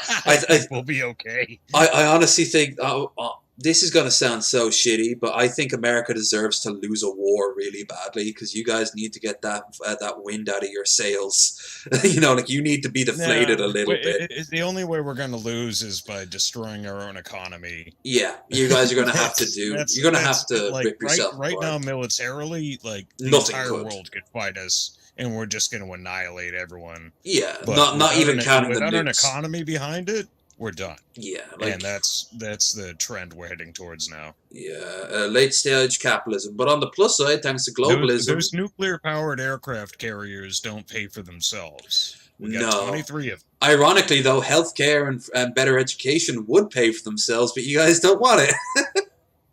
No, we want everyone stupid and sick. There must be some kind of code of honor you hold yourself. Oh God, and I love It's America great. so I love much. it. I love America so much, but oh my God, Do you have gay marriage there? Can I marry you so you can nationalize me and get me out of this fucking shithole? You should go tell Private Morales. I think if I did that, it would be kind of like the nuclear option. I could only do it once, and I'm sure I have friends who I owe money to that would, like, swipe away the debt if I did that. But damn it! I'll have to marry one of the Canadians on my server. Hey, Krendar might be free. Oh. Yeah. Hell, something tells me that wouldn't be a sham marriage at all. Oh. Yeah, It could with his, start with as a his shadow. cool hat and his squinty eyes. How you doing, Prendar? Yes, with that really soft voice. Oh. He's solid. Hamana. Oh god, but Yeah, no. we'll see about that celibacy when I come around. He ain't celibate. um, guys, if you're enjoying the stream, do like, share, and subscribe. But also, don't forget to check out the channel I've been using for the past while now, which is also called Low Energy Videos. Just look for the one with the smaller number, basically. I don't know if I'm going to be able to get back into this channel after, like, I turn off the computer and go to bed. But I'll keep it running for as long as possible. Obviously not tonight. I don't know how long I'll stream here. As you can tell, I didn't really plan for this. I'm not complaining one iota. I am so glad to have this bad boy back. And hopefully at the very least I can get it back in the future. But my Christ, I need to find out if this is a permanent thing or not. Because this channel, I put so much effort into that it would take me even longer to get back up with the other one. And I don't just mean subs, I mean just, like, sheer view count. I've got stuff here that I don't even remember posting. I'd have to go through years. I've got stuff here I don't even remember. I've been doing this for so long now. Like, so when I lost it, I was just desensitized. It's 2020, so like I'd be putting up with a lot of shit as it was, and I was like, all right, fine. So I can't use this channel anymore. Brilliant, fantastic. And now it's back, at least this time around, and I'm so fucking happy. But I mean, it won't change anything. If I do get this channel back, it's business as normal. The timetable, the schedule is going to be the same. Hold on, I want to go and kill off the Fiends leaders at the very least, so where would I need to? Oh, right here. Let's start by going here. But yeah, no, it's just insane. But anyway, Rod, how have you been? What have you been up to? Haven't had a chance to talk to you in a long while. I've been kind of overly Discorded, so to speak, so I kind of have to juggle my Discord experiences. I haven't been doing a good job with you. I've just been dealing with the local lockdown. Like, I'm a pilot, and my airfields, I'm basically not supposed to go there anymore. Like So that's fun. a small, like a private aircraft sort of thing. Dual prop. Oh, cool.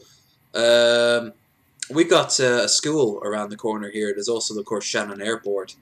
And that has like another school as well. So you see single prop planes and occasionally something a little bigger, like say what do you call them? I think occasionally you might see a Lear flying overhead, which is pretty cool. Yeah, I flew single props since I was about 6 years old. I got my multi-engine rating 7 months ago, I believe. Nice, except for obviously the timing. That must have fucking sucked. Yeah, that's it's not good. I only work in the tri-state area. What do you do? Like just tours, or do you do like actual transporting, or what? I do corporate flights for Lockheed. Oh, okay. I suppose the question I've been asking in that case, because I don't know why, I've always been obsessed with these crappy things. Have you ever flown a Cessna before? Yeah, that's what I flew since I was a little kid. Nice. I don't know why, but I just love them. They're so dinky, and yet they're so ubiquitous. Oh yeah, great investment too. They last forever. Yeah, aren't ones from the 70s still up in the air? Yeah, that's it. I'm flying a 76. My dual engine. I've been inside them, but I've never flown them. So they last. They can last for like 50 years if you maintain them. I've never flown in them, but I've been inside them, and I know they'd be a little bit on the more cramped side for me. But I'd definitely love to try sometime. I did get to fly a helicopter in Tenerife. That was pretty cool. Yeah. I didn't. I didn't expect the weird vibrations in the feet, in the soles of your feet. So that was kind of a bit of an off-put moment. And I was terrified the blades would lob my head off. So there's a picture of me somewhere with like my head completely down in fear, getting out of the plane, the helicopter, and like the pilot who was taller than me just casually strolling next to me. Yeah, ask any pilot. Flying is easy. I'll see. Landing and taking off is a different story. Yeah, like I said, I'm sure I mentioned this before, but I'm an airport kid, so I've always had a thing for planes. Never like obsessive, but look, I've always respected it. I've always liked the more obscure shit, like forget the big like jumbo jets and shit like that. I've always liked maybe like smaller tier aircraft and definitely personal stuff like the Caravan, but also the what's the ones that they always take like people up for stunts? It's usually painted red with like white trim. It's a prop. Oh fuck! I should know this. They're the ones that fly around here a lot. What, like jets? No, they're prop planes. What, like for zero G stuff? What do you mean? They'd fly around. They'd like put the trail of smoke out, and I think it's 2-man cockpits, but I might be wrong. Sounds like a 2-pilot cockpit. Yeah, they do tours of like tourists would hop up and the pilot would fly around for a bit, and then he'd let them control them for a little bit, and they have a little camera inside, and they're like, "Whoa, yeah!" And it's one of those. It's just it's a gimmicky thing, but it's definitely like a hell of an experience. I'd love to try it sometime myself. It's weird. I wouldn't say no to flying a plane, but I definitely would not want to jump out of one. Oh, you've never done that? No, I've done a Parrot. Was it Parrot where you've got the boat and you've got the huge parachute behind you and you kind of trail it. I've done that. Oh, parasail. Yeah, I've done that before, but I've jumped off the side of the cliff into the ocean, which was absolutely surreal feeling. But I never had the balls to do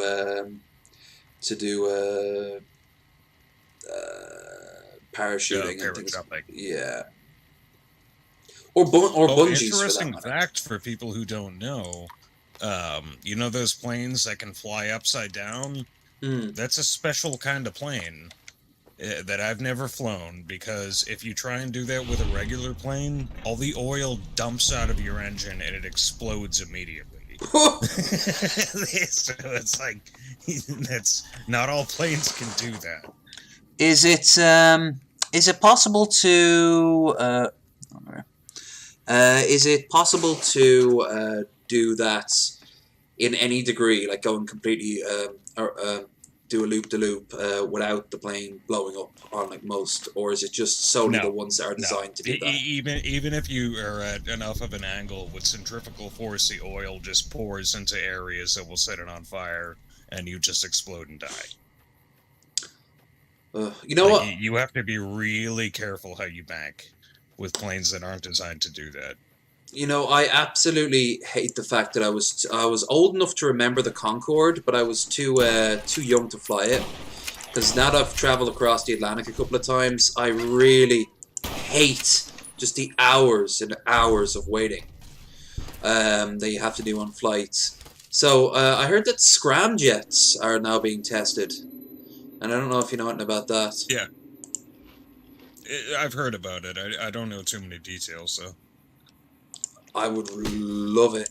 I don't know if that is the future, because there's a few different things you could do. I remember a few years ago they tried that solar-powered plane that went around the Earth. Almost got around the Earth, and then something went wrong with one of the... The way things are going, I don't know if there will be a future, so we'll see. Yeah, because they're using the same tech from decades prior. That like you just Yeah, kind that's of from like the 60s. yeah. I just would love to see some new shit. There seems to be more in the space sector. There is in the regular just old-fashioned flying sector, which Jesus, I don't know.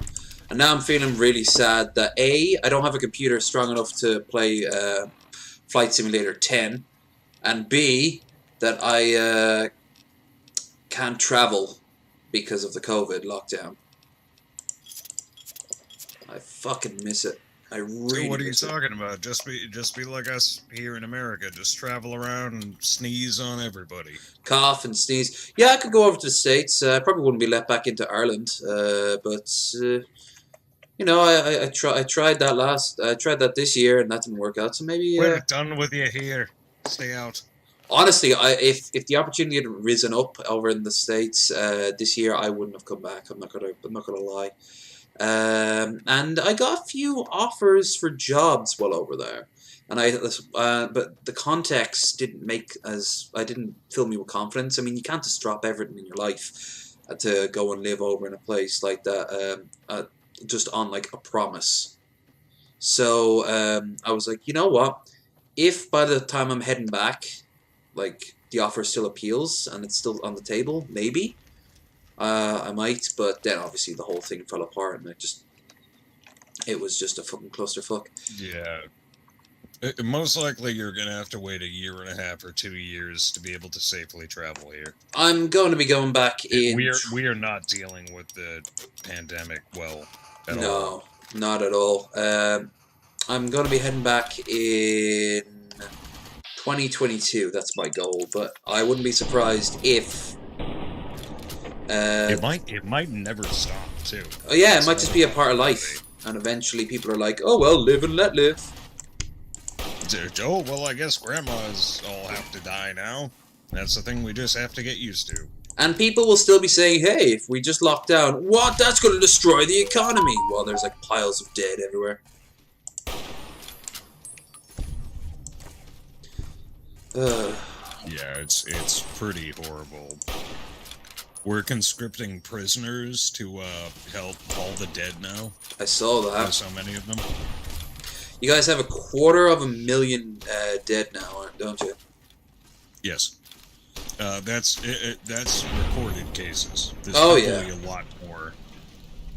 Like so many no. Plus, I've always considered people who die related to it as well. Let's just say have your main caregiver die. Like now you're out on the street because there's no safety net. So that's another victim right there of COVID. I can't even imagine what's going on in Appalachia, because there's people there who have never seen a doctor their entire lives who are dying of it right now. So, like, there's probably way more cases than we have recorded. And of course, this might sound a little bit uncharitable, but of course a lot of them would be the type of people who'd be like, "Oh, it's all a hoax," as they're literally coughing blood. That's not uncharitable. That's just true. Mm. I've talked to nurses, and I've seen other nurses talking about people denying it as they're dying of it, and then they die, and they can't believe that it exists. Like while they're like breathing their last breaths, they're like, "Now I have something else." Like, because it would be a declaration that the libs were right. The misinformation is really bad in this country. It really is. And it's spread over here too. We've got anti-lockdown, anti-mask protesters in Dublin making absolute jackasses of themselves. It's beyond embarrassing to see adults do this. And you know, there's different flavors of them. You've got the ones who claim that like, oh, it's just like the cold. I know people who got it like the cold, and I know people who got it where they're like clinging to life.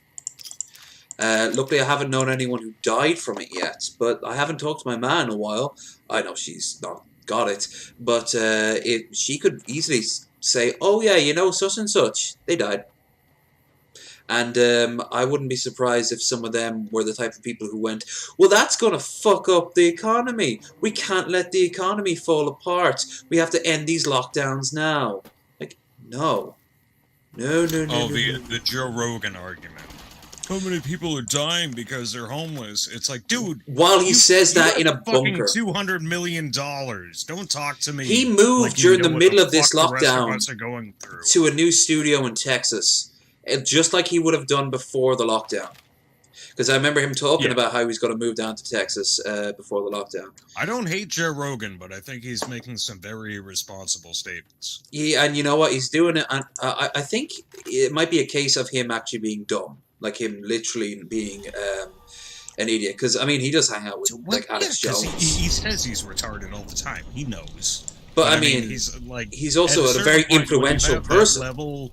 When you have that level of influence, you have to be responsible with the public statements you make. And I think he's made some very irresponsible statements about COVID. He has. And what's more, I don't think he realizes the consequences of what he does. And I don't know if he'll ever have like that just laid out on his chest. I don't think he's ever going to hold a hand of one of his fans. Like, hey, don't let anyone know I died of COVID. That would be so gay, man. And then they die, and he's like, oh. No, that's never going to happen. He's just going to, like, change his mind on a whim and then be shocked that people get angry at him, especially as he gets more and more influential. And as for Tim Pool, well, people like Tim Pool are actively against any Tim sort Pool, I heard about him. Yeah, I heard about what he turned into, and I was like, oh, that actually kind of makes sense when I look at what you've said in the past, like what you turned into. When Vosh went over to have a talk with him in his his studio, Vosh thought that he was just a grifter. And afterwards he talked to him and like, oh no, this guy's 100% believes in this sort of doomsday civil war shit. And he doesn't realize that like what he's saying is A, completely bullshit, and B, is probably going to fan the flames of this said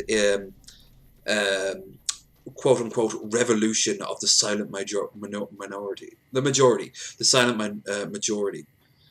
And you're just there like... I don't know. I mean, like, as far as Tim Pool's beliefs, whatever, they're all wishy-washy. I always thought he was, like, an annoying, like, jittery, like little fuck.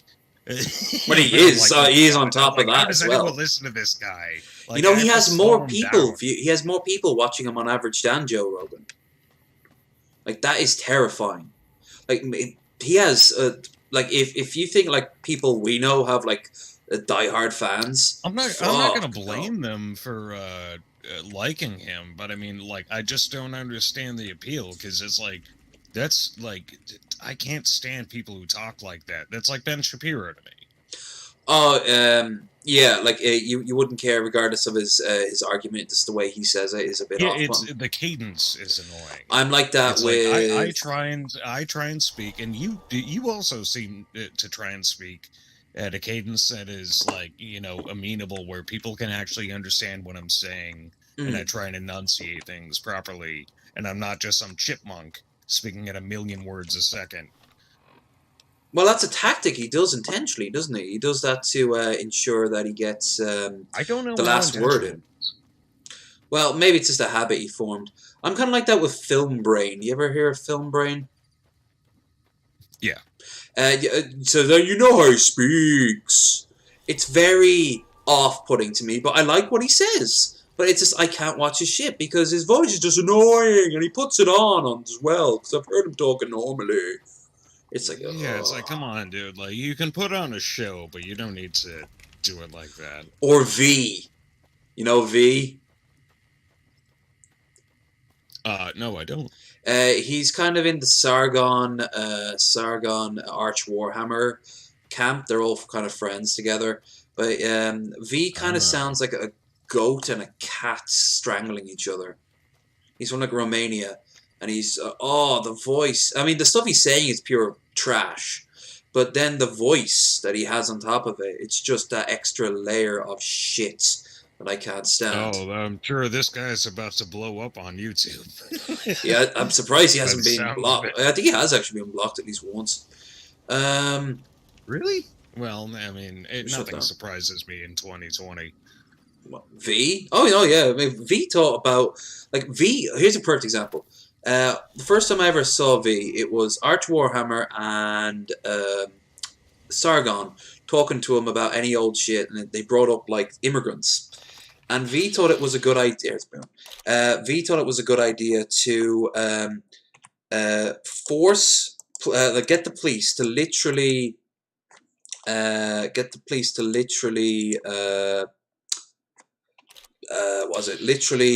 go up to women wearing burqas and force them to take it off in the public. What?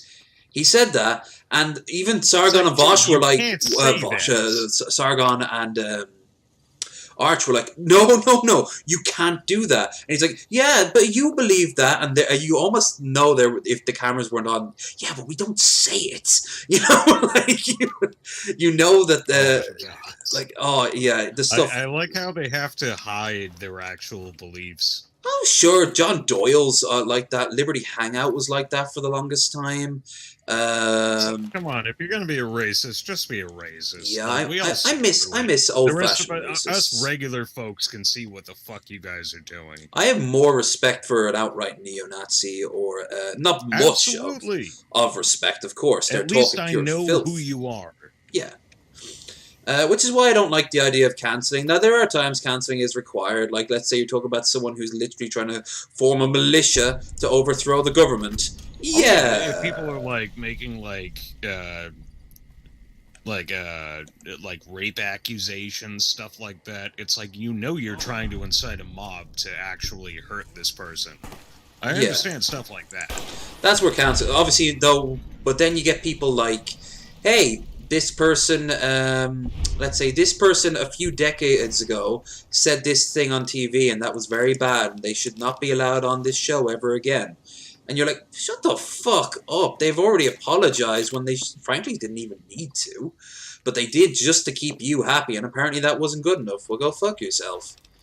Like cancel culture... Oh, yeah, there's plenty of cancel culture stuff that I've seen other YouTubers go over that, like, I don't need to repeat. Like, you know, it's easy to incite a mob against people.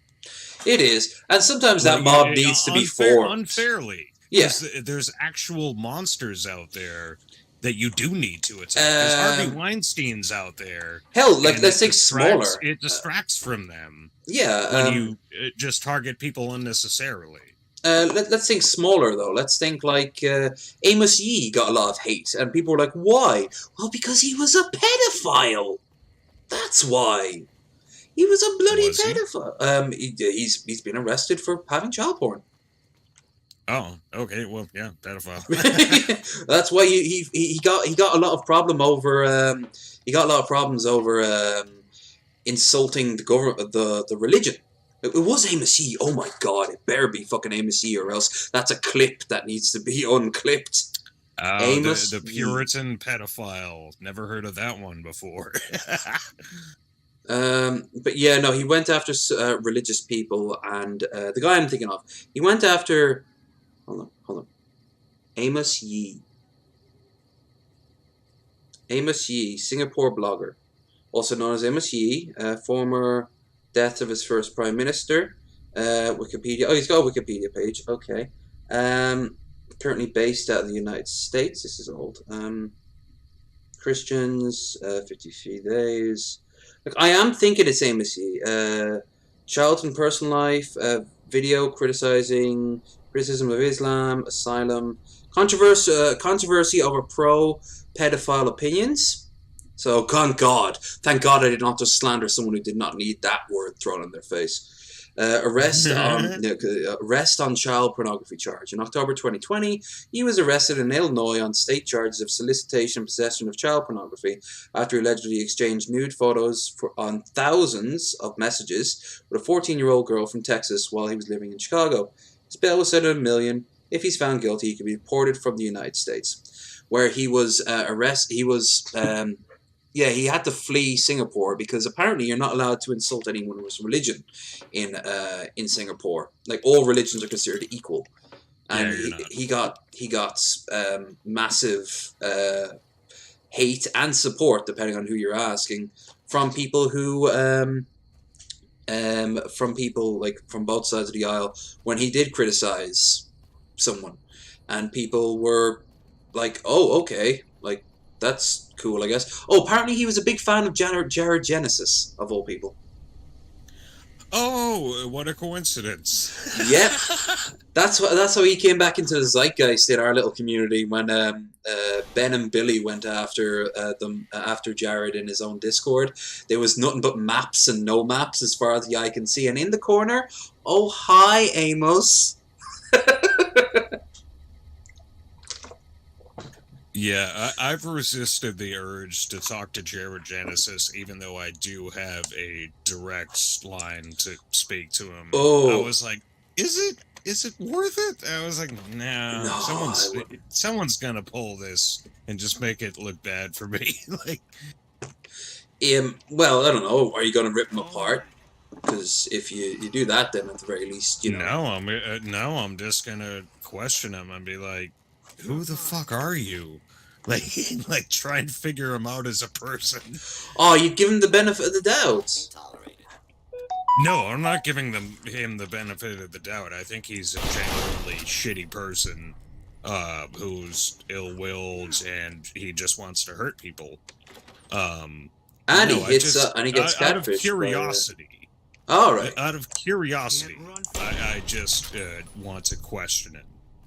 Like, I'm not gonna tear into him because he's just gonna. I'm just gonna get a bunch of fuck yous. Yeah. You know, and it's not gonna lead anywhere if I'm like that.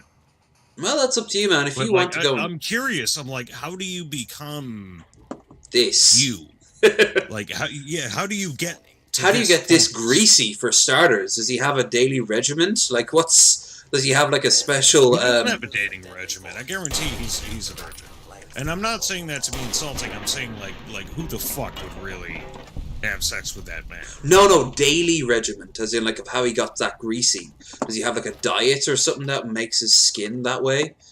At the very he microwaves food and doesn't shower, and then he sits in front of his computer until Daddy takes it away.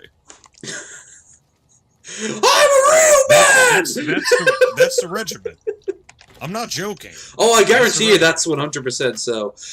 Which is all the more reason, like, you're right, like, is it worth it? Like, what mysteries do you think he has hidden away? I don't think he has any.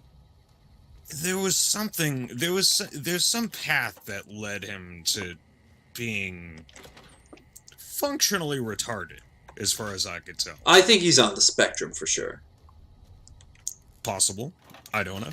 I know. You can That's have symptoms of that without having a full diagnosis. It's true, and I know that's like a word that's thrown around a lot. But I could see a lot of my worst habits amplified to 50 times.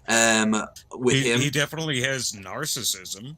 Oh, not the narcissistic part, thank There's Christ. plenty of fucking evidence of that. Like, he thinks very highly of himself. Which is thinks odd of because himself there's as a martial artist. Even though he got his ass kicked by the a Green student. Raiders student, yeah. Yeah. Oh yeah, I recall very clearly. It's like, dude, you are not a martial artist. You're a fat guy. He thinks he's an alpha, even though, look at him, he's living with his parents, and he's... I've literally never met an alpha, like, someone I would consider that calls himself an alpha. Yeah, anyone who even remotely has the title of being like, oh, wow, like, he's a dude who's got his shit together, would not use terms like alpha. Yeah. It's like, do you own your own house? Do you own your own car? Like, no, man, I don't need to be put up with that rat race. Alpha shit for He's me. explained that before. Do you pay your own fucking bills? He has explained all that before. People who can do that are people I consider an alpha. It's like, okay, you're managing your shit. You're cleaning your room. You're paying your bills. You like, come on. But of course, then like he has answered some of these questions before, and they're just all sadder. They make him look even sadder. It's this endless march of just Jesus, and I would feel sorry for him if he wasn't such a scumbag. Like in Ireland, scumbag is a different connotation. He's a hateful prick. He is. He's misogynistic. He's quite possibly into girls under the age of 18. Age is just a number. He would be if he could get them anywhere near him. He would definitely take advantage of young girls would look at him and like make that like disgusted face and slowly back away and try to look for an adult. I'm sure if he could get them close to him, I'm sure he could probably trick God, some could you imagine into getting with him? Could you imagine being? Which is disturbing. I know that says a lot for a lot of different things, but I think the most obvious one is just that. On the plus side, though, he's so lazy and he's so stupid that he wouldn't have the means to be able to pull that off. Yes, that's the only saving grace. I think you're correct in that, too. I think if he was more motivated, he probably could lure some in. But it's like, what is he gonna ride his bicycle? I just realized. Like, yeah, oh yeah. Hey girls, what's up? My younger brother has a better bike than you, and then he kind of stumbles off it a bit.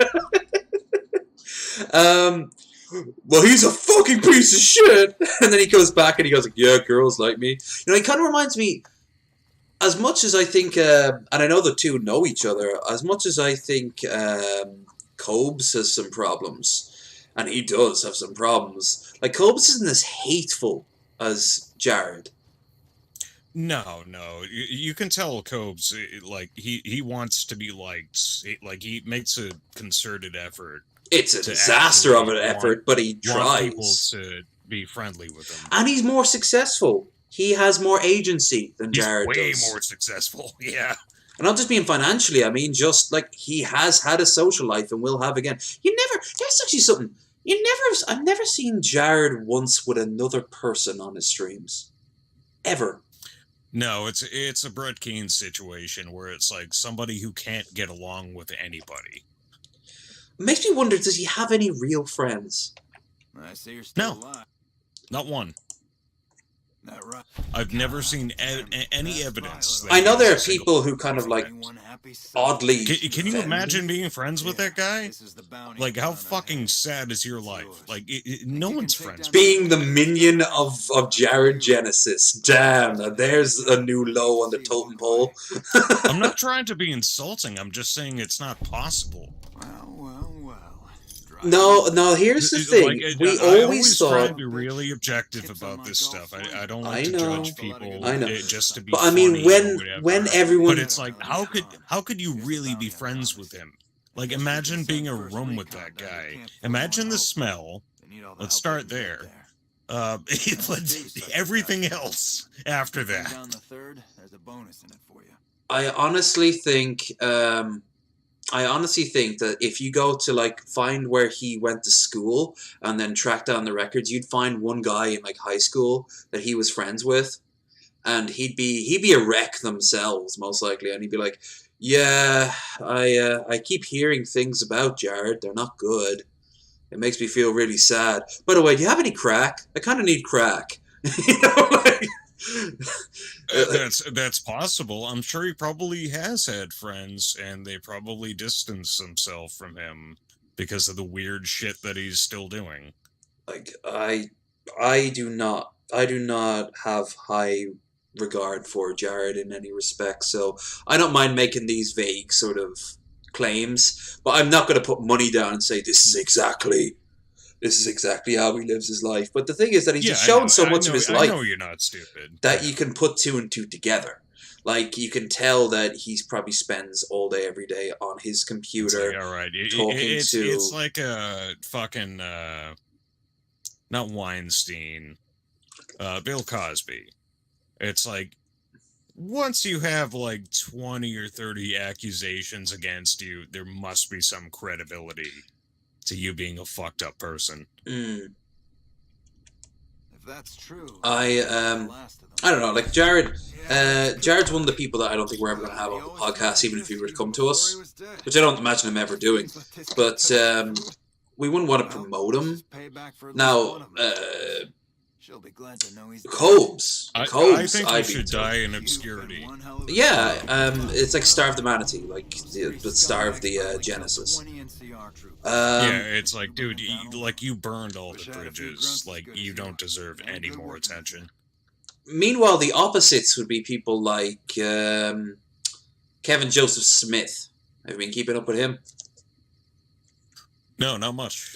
He's Elaborate. you don't know who he is? Is that Black- the fat black guy? Yeah.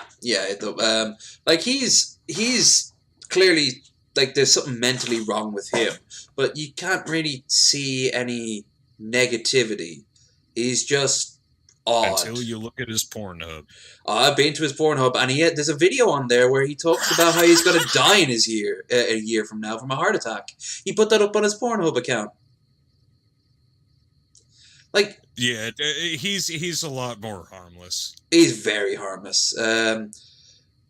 But like, we'd love to have him on, or Buff Corell. You know, like I'd really want to know about Buff Corell. Oh man, dude. I asked Buff. I will heard about- promo the shit out of that if you can get Buff Corell on there.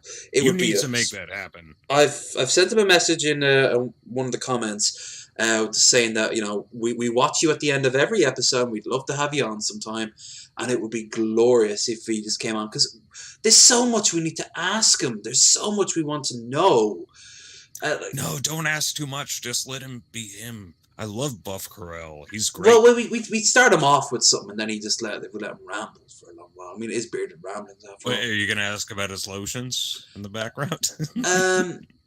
I'd ask him like a lowball question, like tell us a bit about yourself, like do you Yeah, work? I saw him interviewed on Tosh. I wouldn't want to push him too Oh, far. okay. Just I 'cause, didn't actually see the the best Tosh thing one. to do with Buff Corell is just let him be him. Well, then we'd ask him something on like, do you have a favorite video or song? Was there any crazy bloopers that you've kept out? Any crazy moments? We would ask about his neighbors. Like, are they cool with him doing that? Because that is something that almost every single person we've had on It does look like he's in an apartment building, so I assume other people are hearing his singing. every day for years. Without fail. Oh, God. Now, I've had noisy neighbors before, and some pretty horrific ones at that, but Jesus Christ. I'm sure he's a lovely guy, but I'd move. I would move. If I could, I would move. I would be like, right, no, I needed some sleep. I need to be up in the morning. Instead of hearing... Or what happens if he's like above you, and like your lamp is just like shaking constantly because he's dancing all the time. Like, I'm not saying I'm the greatest singer, but I mean, if I had a voice like that, you would never catch me making a YouTube video of me singing. Well, let's be honest here. He's not self-aware enough in that regard. But he doesn't need to be. He's not a lot of things. He's not unentertaining, that's for sure, though, because I just love watching him work. I love watching him work. love his dancing. Like, it's His honestly dancing is interesting glorious. to look Yeah, at. we've come to realize he tells Like, stories. he's a good dancer. He like interpretive dances. There are stories. I can't do that. I got fucking white guy hips. Like, I can't dance like Yeah, that. same. I kind of do the clicky with the fingers and kind of like tap my feet and like kind of move back and forth. I'm just a headbanger. That's my white guy dancing. That's as far as I can go. Apparently, Pip Monk's a great dancer. He's very proud of it. Never seen him though. I'd love to see him. Yeah, I'll wait till I see it to believe it. But no, I like his dancing's amazing. I ain't never seen a catfish dance. Real original. Call me a catfish.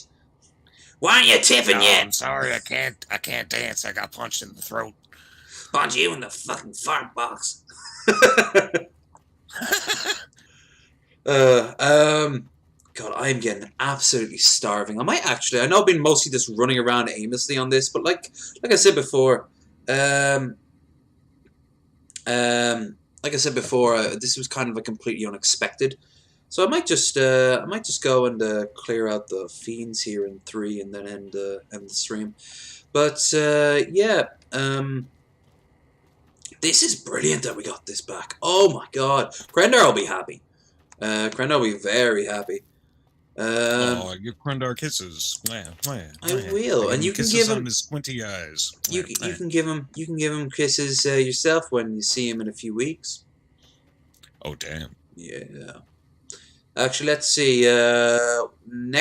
This week we have John Morgan, and next week I don't think. Oh, he's a big fan of me.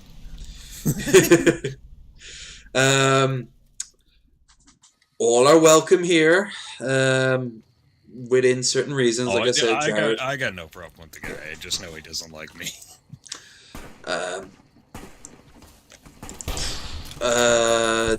Well, we've had some crazy people on. We've had some people who, even though not crazy, got a lot of hate. Missy was the worst. That was some fucking crazy shit. And apparently, someone's been Did people have problems with her? Oh, absolutely. And also, someone's been stalking her as me. Like, I remember when she was on there. I promote that when you posted it in my channel. Hell yeah! Like, but yeah, no, people got some downvotes, and our mods have never been busier. That's to say, and that was very uncool of them. But yeah, that's not cool. Like, Missy is another person who doesn't like me, but like, I'm not gonna dislike anything she's on. Well, that's just that would just be rude to all of you guys.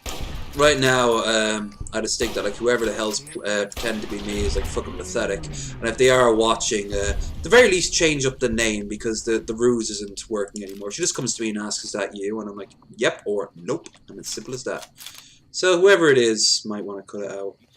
I mean, just as a rule. Well, you've always been nice to me, so I'm always going to be nice to you and promote your stuff.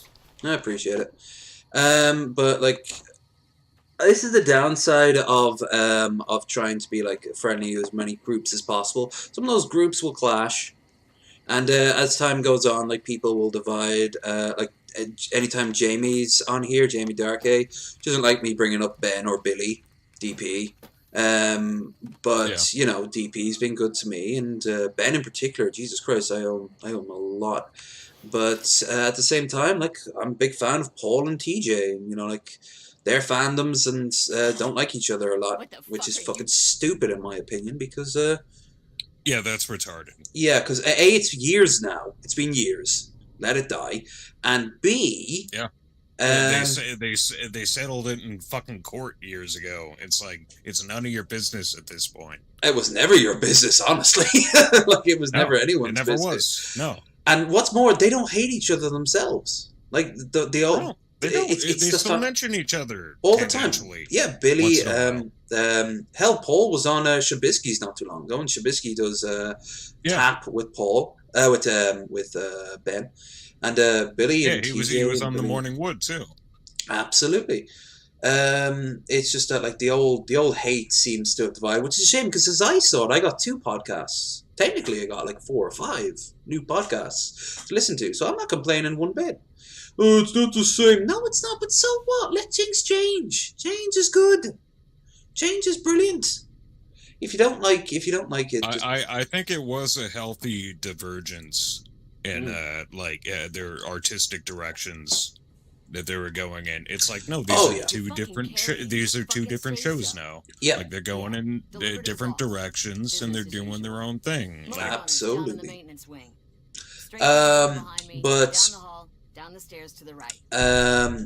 But of course, coming through to see the boss. Don't shoot at him. One of the best things I thought about it was that, like, if it hadn't have happened, it would have happened much more sourly, I think, because Ben would have stuck around, and if DP was going to turn into DFF, I don't think Ben would have been happy with it. That's my honest opinion. No, that's not the kind of show that Ben likes. No. So it's good that Ben has where he wants to be. Billy's where he wants to be, as well as doing his own shit. And I'm fine with it. I watched both of them too. Yeah. Skep is DFF on here. And DP, I mean. It's just that there's still, especially on the I normally hear like, oh, DP is full of assholes. Actually, I find the DFF community still lingers more on that respect than the DP community, especially on Facebook. If you just drop Ben's name, I don't interact with those communities. I like those shows, but I mean, yeah.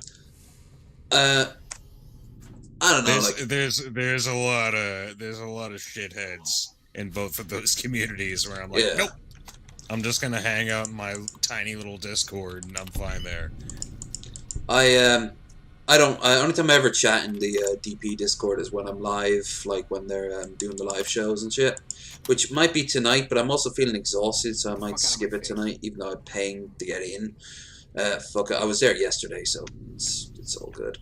But I would really like, I'd really like them to just drop that shit, but there's still some holdouts, and it's fucking stupid. But anyway. Oh, thank you for including me, by the way. I haven't been on a podcast in so fucking long. Like, this is, like, I miss this so much. Yeah, sure, there's no problem about that. I've been a stand-up fucking comedian for so long, and, like, I'm just starved for people to talk to. Hey, I've got no problem. It's not like you were stepping on anyone else's toes. I had no idea I was going to do this today. That's why I've been kind of lacklusterly playing the game, because I've played this game hundreds of times, but right now I'm like, we need something in the background as well. We're jabbering. But, you know, like, anytime, like, it should be a good show when you're, if not next week, then the week after. Yeah, give me a guest spot, curated. Yeah, I can do that. Maybe I'll find a nice friend to bring in. Maybe even a black person. Ooh. So progressive. Damn, would that be our first? Yeah, because Krendar hasn't been able to get Hannibal Romani, so technically, yeah. Wait, Krendar's not black? Well, he's Canadian black. To us, that's white. Oh, okay. Yeah, it's a uniquely Canadian issue. All right, I'm up for it, man. I'll be around. Get some sleep. Oh, I'm not going anywhere. Yeah, I've still got some shit to do on this, but I mean, if you want to leg it, absolutely. Like. Oh no, I thought you were standing up. No, I am wrapping up, but like, if anything, I'm gonna be. I don't know how long this is gonna take. I've got all of Vault 3 to clear out with the fiends. Oh damn. Yeah, I got past the speech check at the front door, so I'm right behind it. I've just killed Daniel for his key, and oh my god, the rest of the fiends don't know I killed him. Grim is gonna be much tougher to push around with that new sheriff down there. Solid. So I'm gonna go and kill. Nice. Yes, I'm gonna go and find Motor Runner, and kill him. And then... Let's see, what's your buddy Magicus saying in my Discord? Oh, it's just Magicus? No, it's not Magicus. I saw. Hold on. Oh, live chat. There we go. Oh, I'm sorry, chat, for not chatting. I'm doing my best to multitask here. And I'm also getting really hungry. I'll shut up. Tend to the chat. They need attention. No, I just caught it up. Someone was trying to... Remember the guy who subbed? I couldn't pronounce his name. They were trying to say it's... Let's see, it's a... Neurarchy. Okay. Well, I liked my one better because it was Russian. Which is better. Better than all others. Scientists say so. Russian scientists. Да, привет. I agree.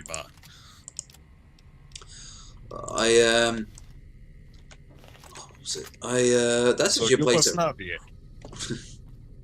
I really want to go to Russia at some point, but with the lockdown. In fact, they're having a huge fight right now with Britain over travel restrictions and sanctions. So I know. I heard about it. So yeah, it's. I understand part of Russia is on fire right now, and they don't really like talking about it. They don't like talking about some perceived weakness? Russia? Really? What a surprise! I was getting shit-faced a few nights ago and I was watching clips from Chernobyl. I love that show, but it's just a sea of Yes. no. There is nothing wrong here. I can literally see fire. Niet. Yeah, we had a hangout. We do hangouts every day on my Discord. Yeah, I popped in And for a few of the last we ones. watched the entire series, and like that was fucking terrifying. Oh Watching god, Chernobyl. I'm like, oh that my scene god, in the like, hospital room was fucking invisible crazy. death. Yeah, because no one had any idea. Like they were picking up pieces of graphite and being like, "What's this? I don't know." A few minutes later, yeah, it's like pure death. It's madness. I'm gonna walk right up next to Mo. Actually, That's one of the most horrible ways to die. I'd rather be shot in the face. yeah. Do you remember the? I wasn't expecting a I remember every detail of it because it was very visceral. The scene in the hospital bed where he's just pure crisp was just insane. Yeah, I'm like, oh my god, that's a ghoul. Yeah. From Fallout.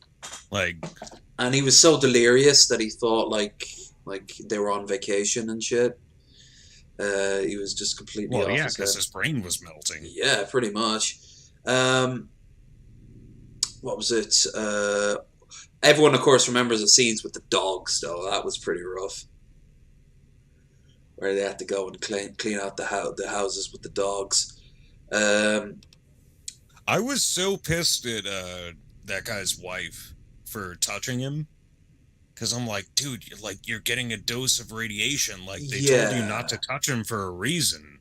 But apparently in real life. Then she had her baby die. Yeah, apparently that's... Yeah. Because of that. People who survive. Like, you fucking moron, they told you. When I was a kid, Dublin Airport had charities Dublin and Europe had charity for Chernobyl, because of course the first generation of children were born post Chernobyl, and cancer was just skyrocketing like crazy.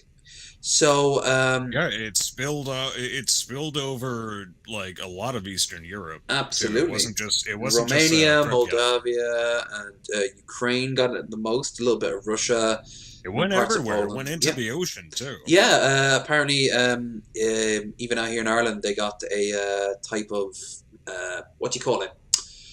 You got like a sort of packet in the mail, and it was to kind of take, and it was like an anti-radiation pill, because at this point it was like dissipating.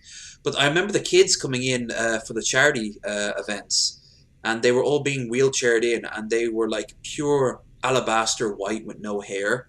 And they all had like tubes in their noses, but they were all smiling and happy. Oh God, that's horrible. Oh, it was absolutely. I was only like 6 at the time, but they hadn't even been born at that point. And no, I wouldn't have been even 6. I'd have been like 5 or 4. But the thing is, all those kids would be dead within like a year of me seeing them, and there were generations of that. They're almost all like that's almost gone, but there's still a high percentage of cancer in that region because of it, and it's just one of the many things that the Soviets. It's not even unique. There's a place in Kazakhstan that is so. Simon Whistler from Biographics did a video on it, and it's so heavily irradiated that the Aral Sea, that has been completely like ruined from Soviet era industrialization. It's insane. Absolutely insane. I understand Somalia is still that way.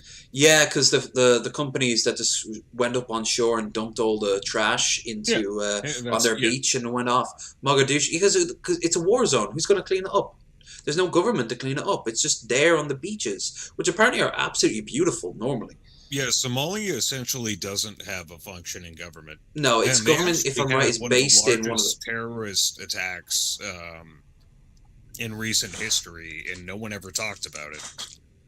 Yeah, it was. There was a truck bomb, like a suicide bomber, that drove into one of their military bases. It killed more than 500 people, and nobody gave a shit.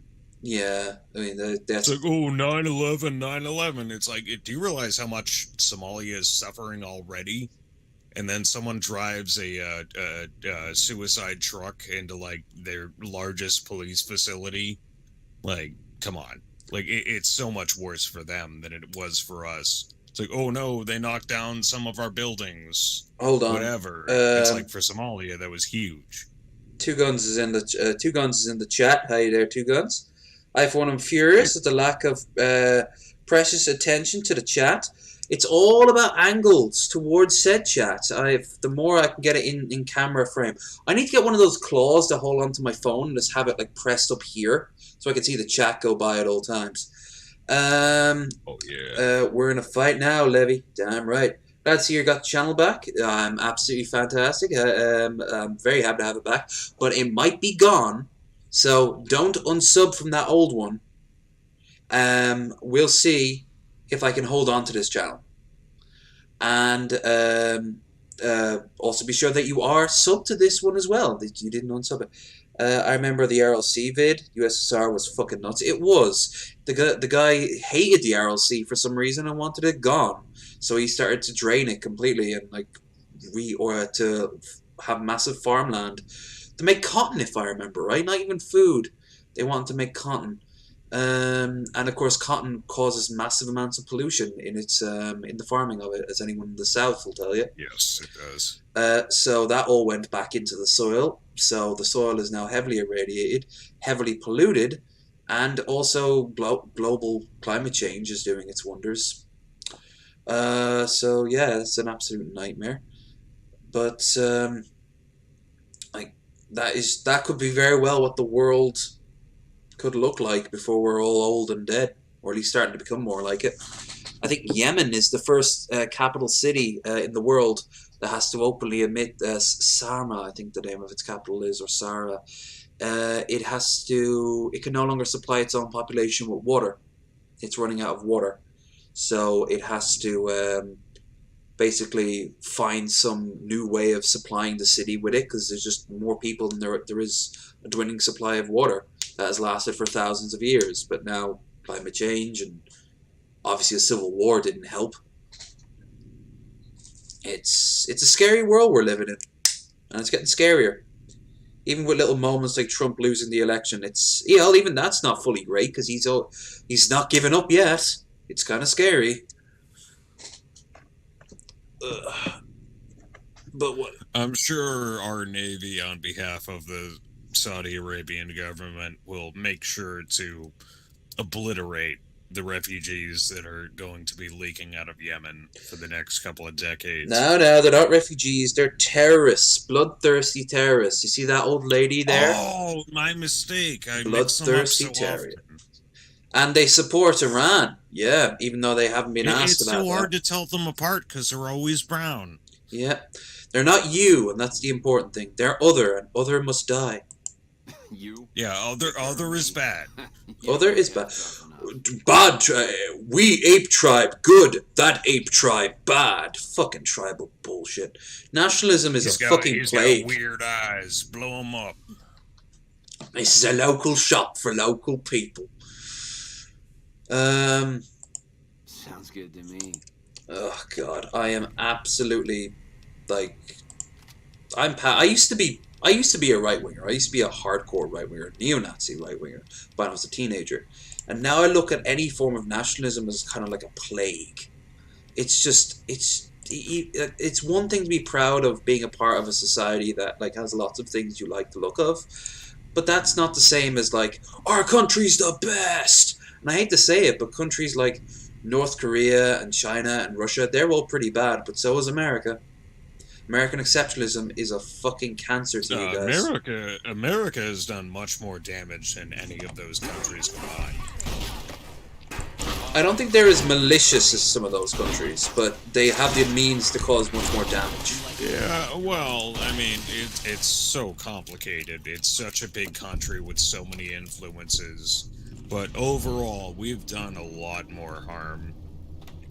We've killed more people than Hitler ever could have dreamed to have killed. Oh yeah, Hitler. Tangentially. Obviously, that obviously doesn't give Like, Hitler a with pass. Hitler, But with Hitler, it was a mandate by the state. But I mean, we still killed more people. Like, overall. Like, absolutely. when you were a kid, was American exceptionalism pumped into your veins as heavily as it was in later generations? I have a very, yes. Well, I didn't buy into it because I'm not retarded. But, when I was in high school, during the Bush administration, I have a very French last name. So I received the hate from the anti-French people during the Bush administration. The Freedom Fry era. Yeah, that was that. And they're like, "Oh, you're fucking surrender monkeys and all this." I'm like, "Bitch, the French fought the 100-Year War. They fought a war so long they didn't even remember why they were fighting it at a certain point. Like they're not surrender monkeys, you dumb shits." I don't. I've never liked that whole sort of like French surrender bullshit. It's retarded. Like Francis, it's like America would have been demolished if we shared a border with Germany. We were totally unprepared. Oh, absolutely. During World War II. You're lucky that you focused on your navy. We just had the blessing of having 2 oceans on either side of our continent. We were lucky.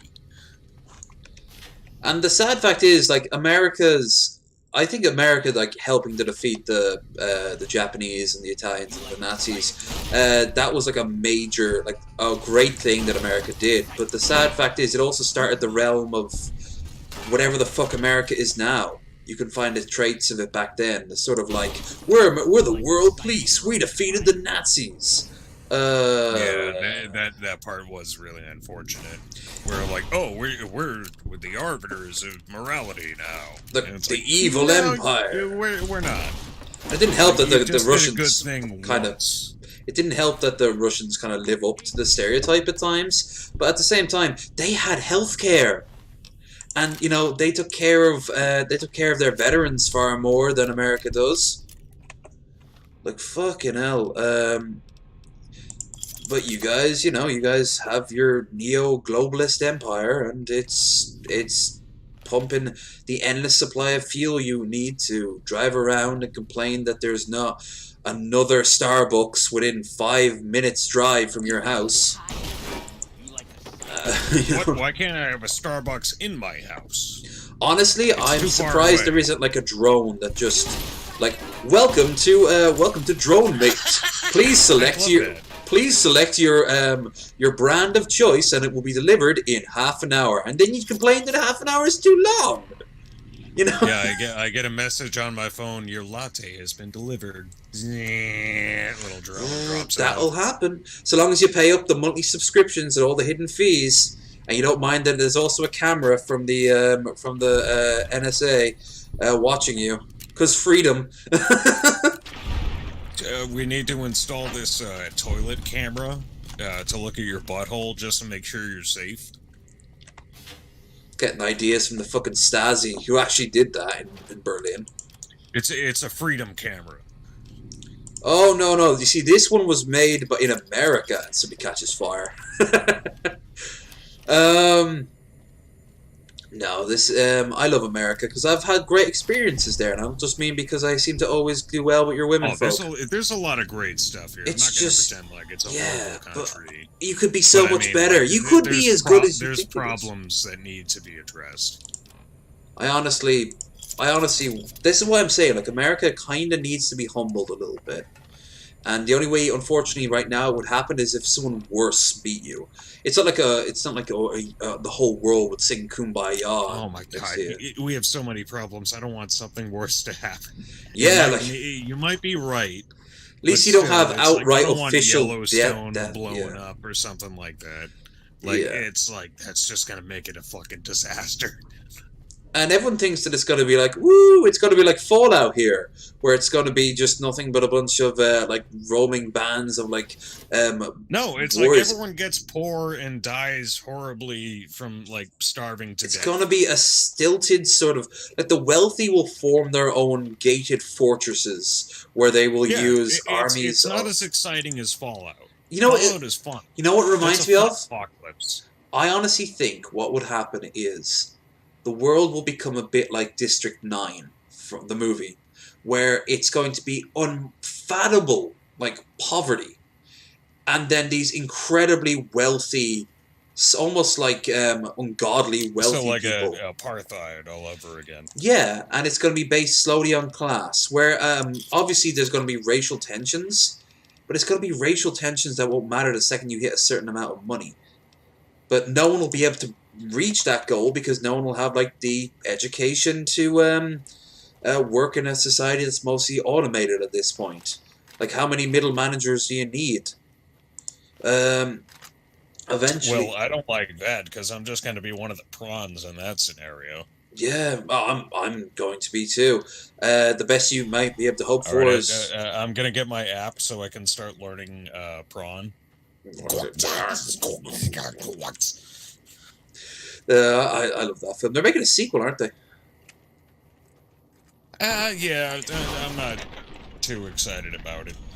I'm not thrilled. You know what I'd love them to do? I'd love them to bring back Alien Nation from the 90s.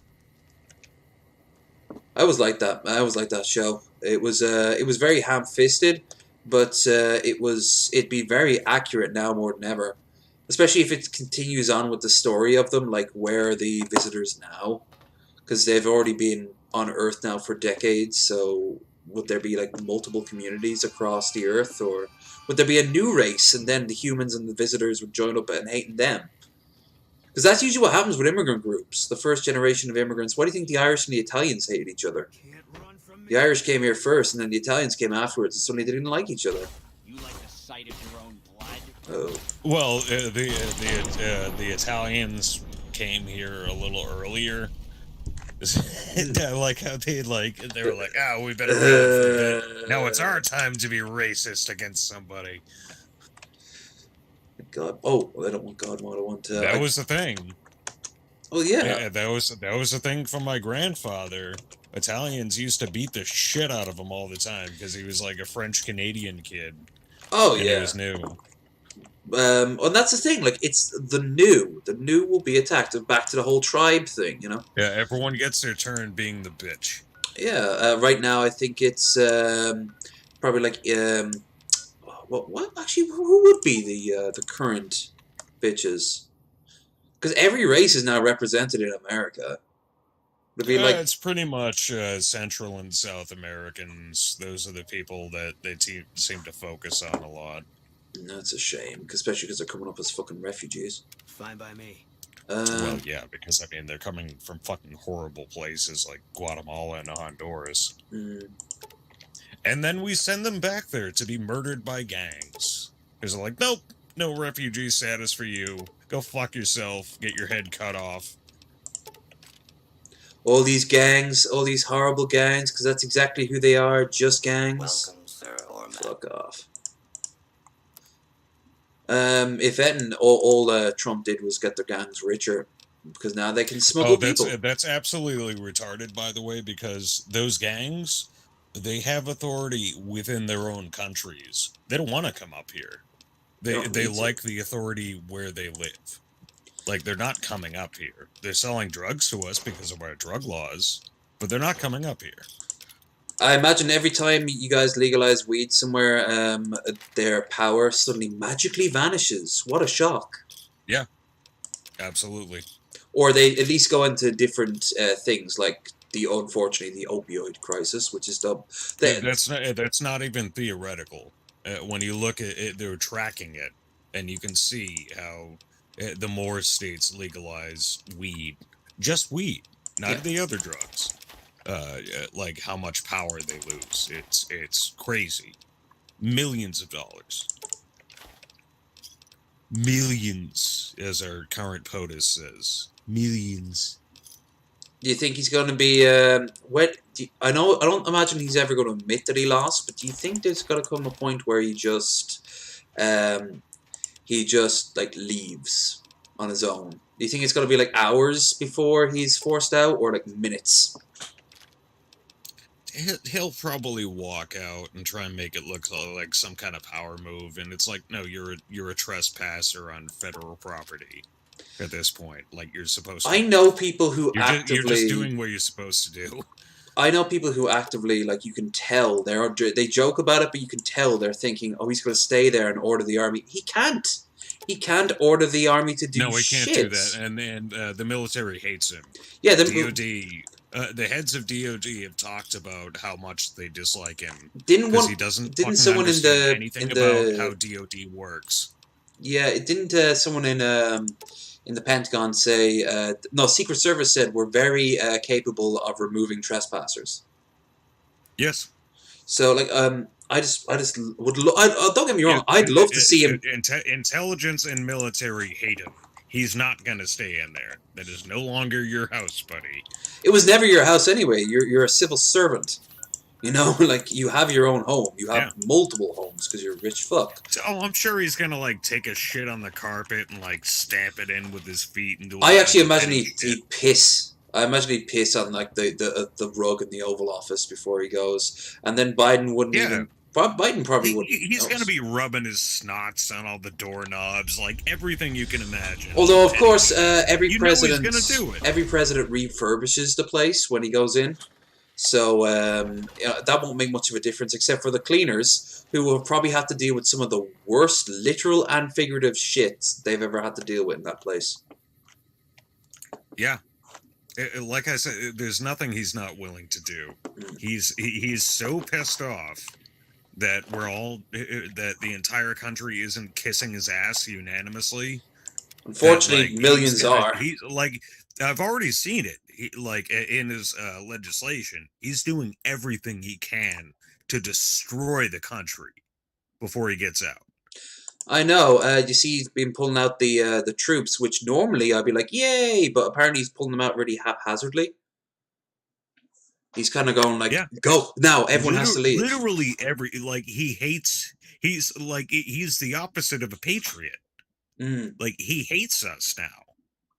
Like, and he's until January 21st, he will do everything he can to, like, disassemble this country, just to spite us for not all sucking his balls. It's crazy to see. Like, this is a perfect example of the problems with America. America, for the most part, voted in that. Now, go back 4 years ago. Hillary.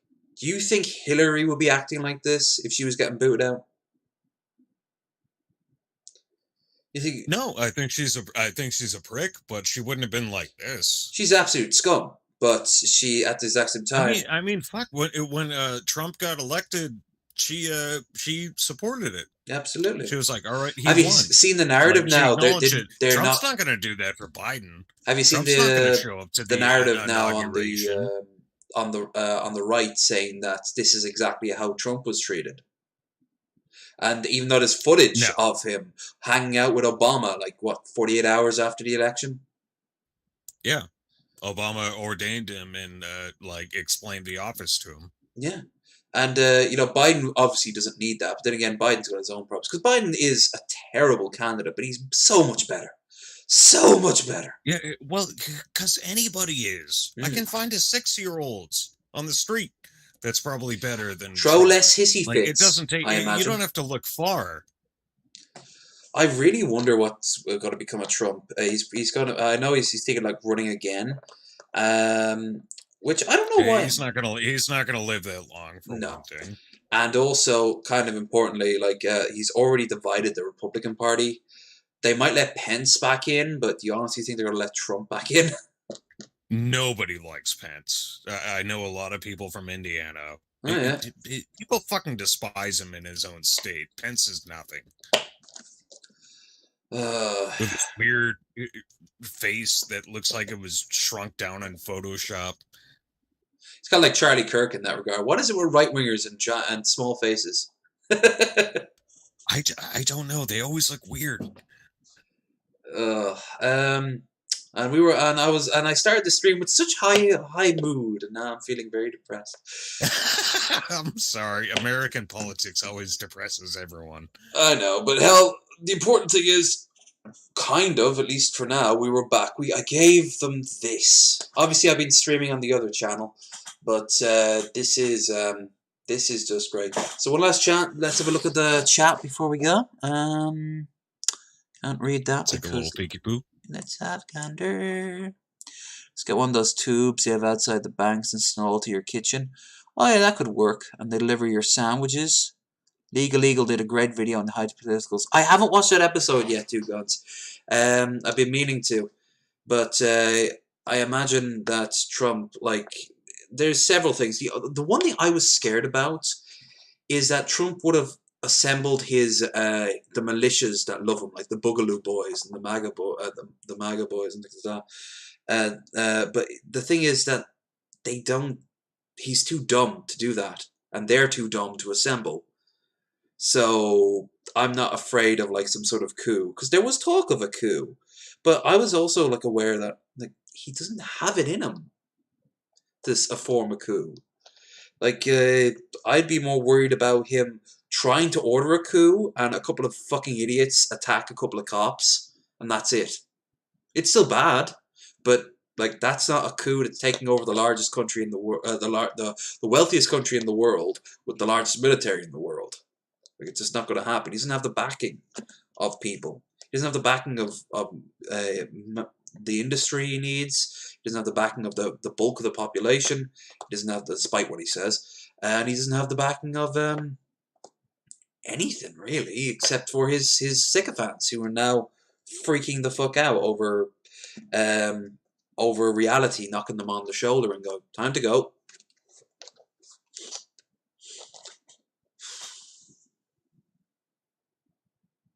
You still there?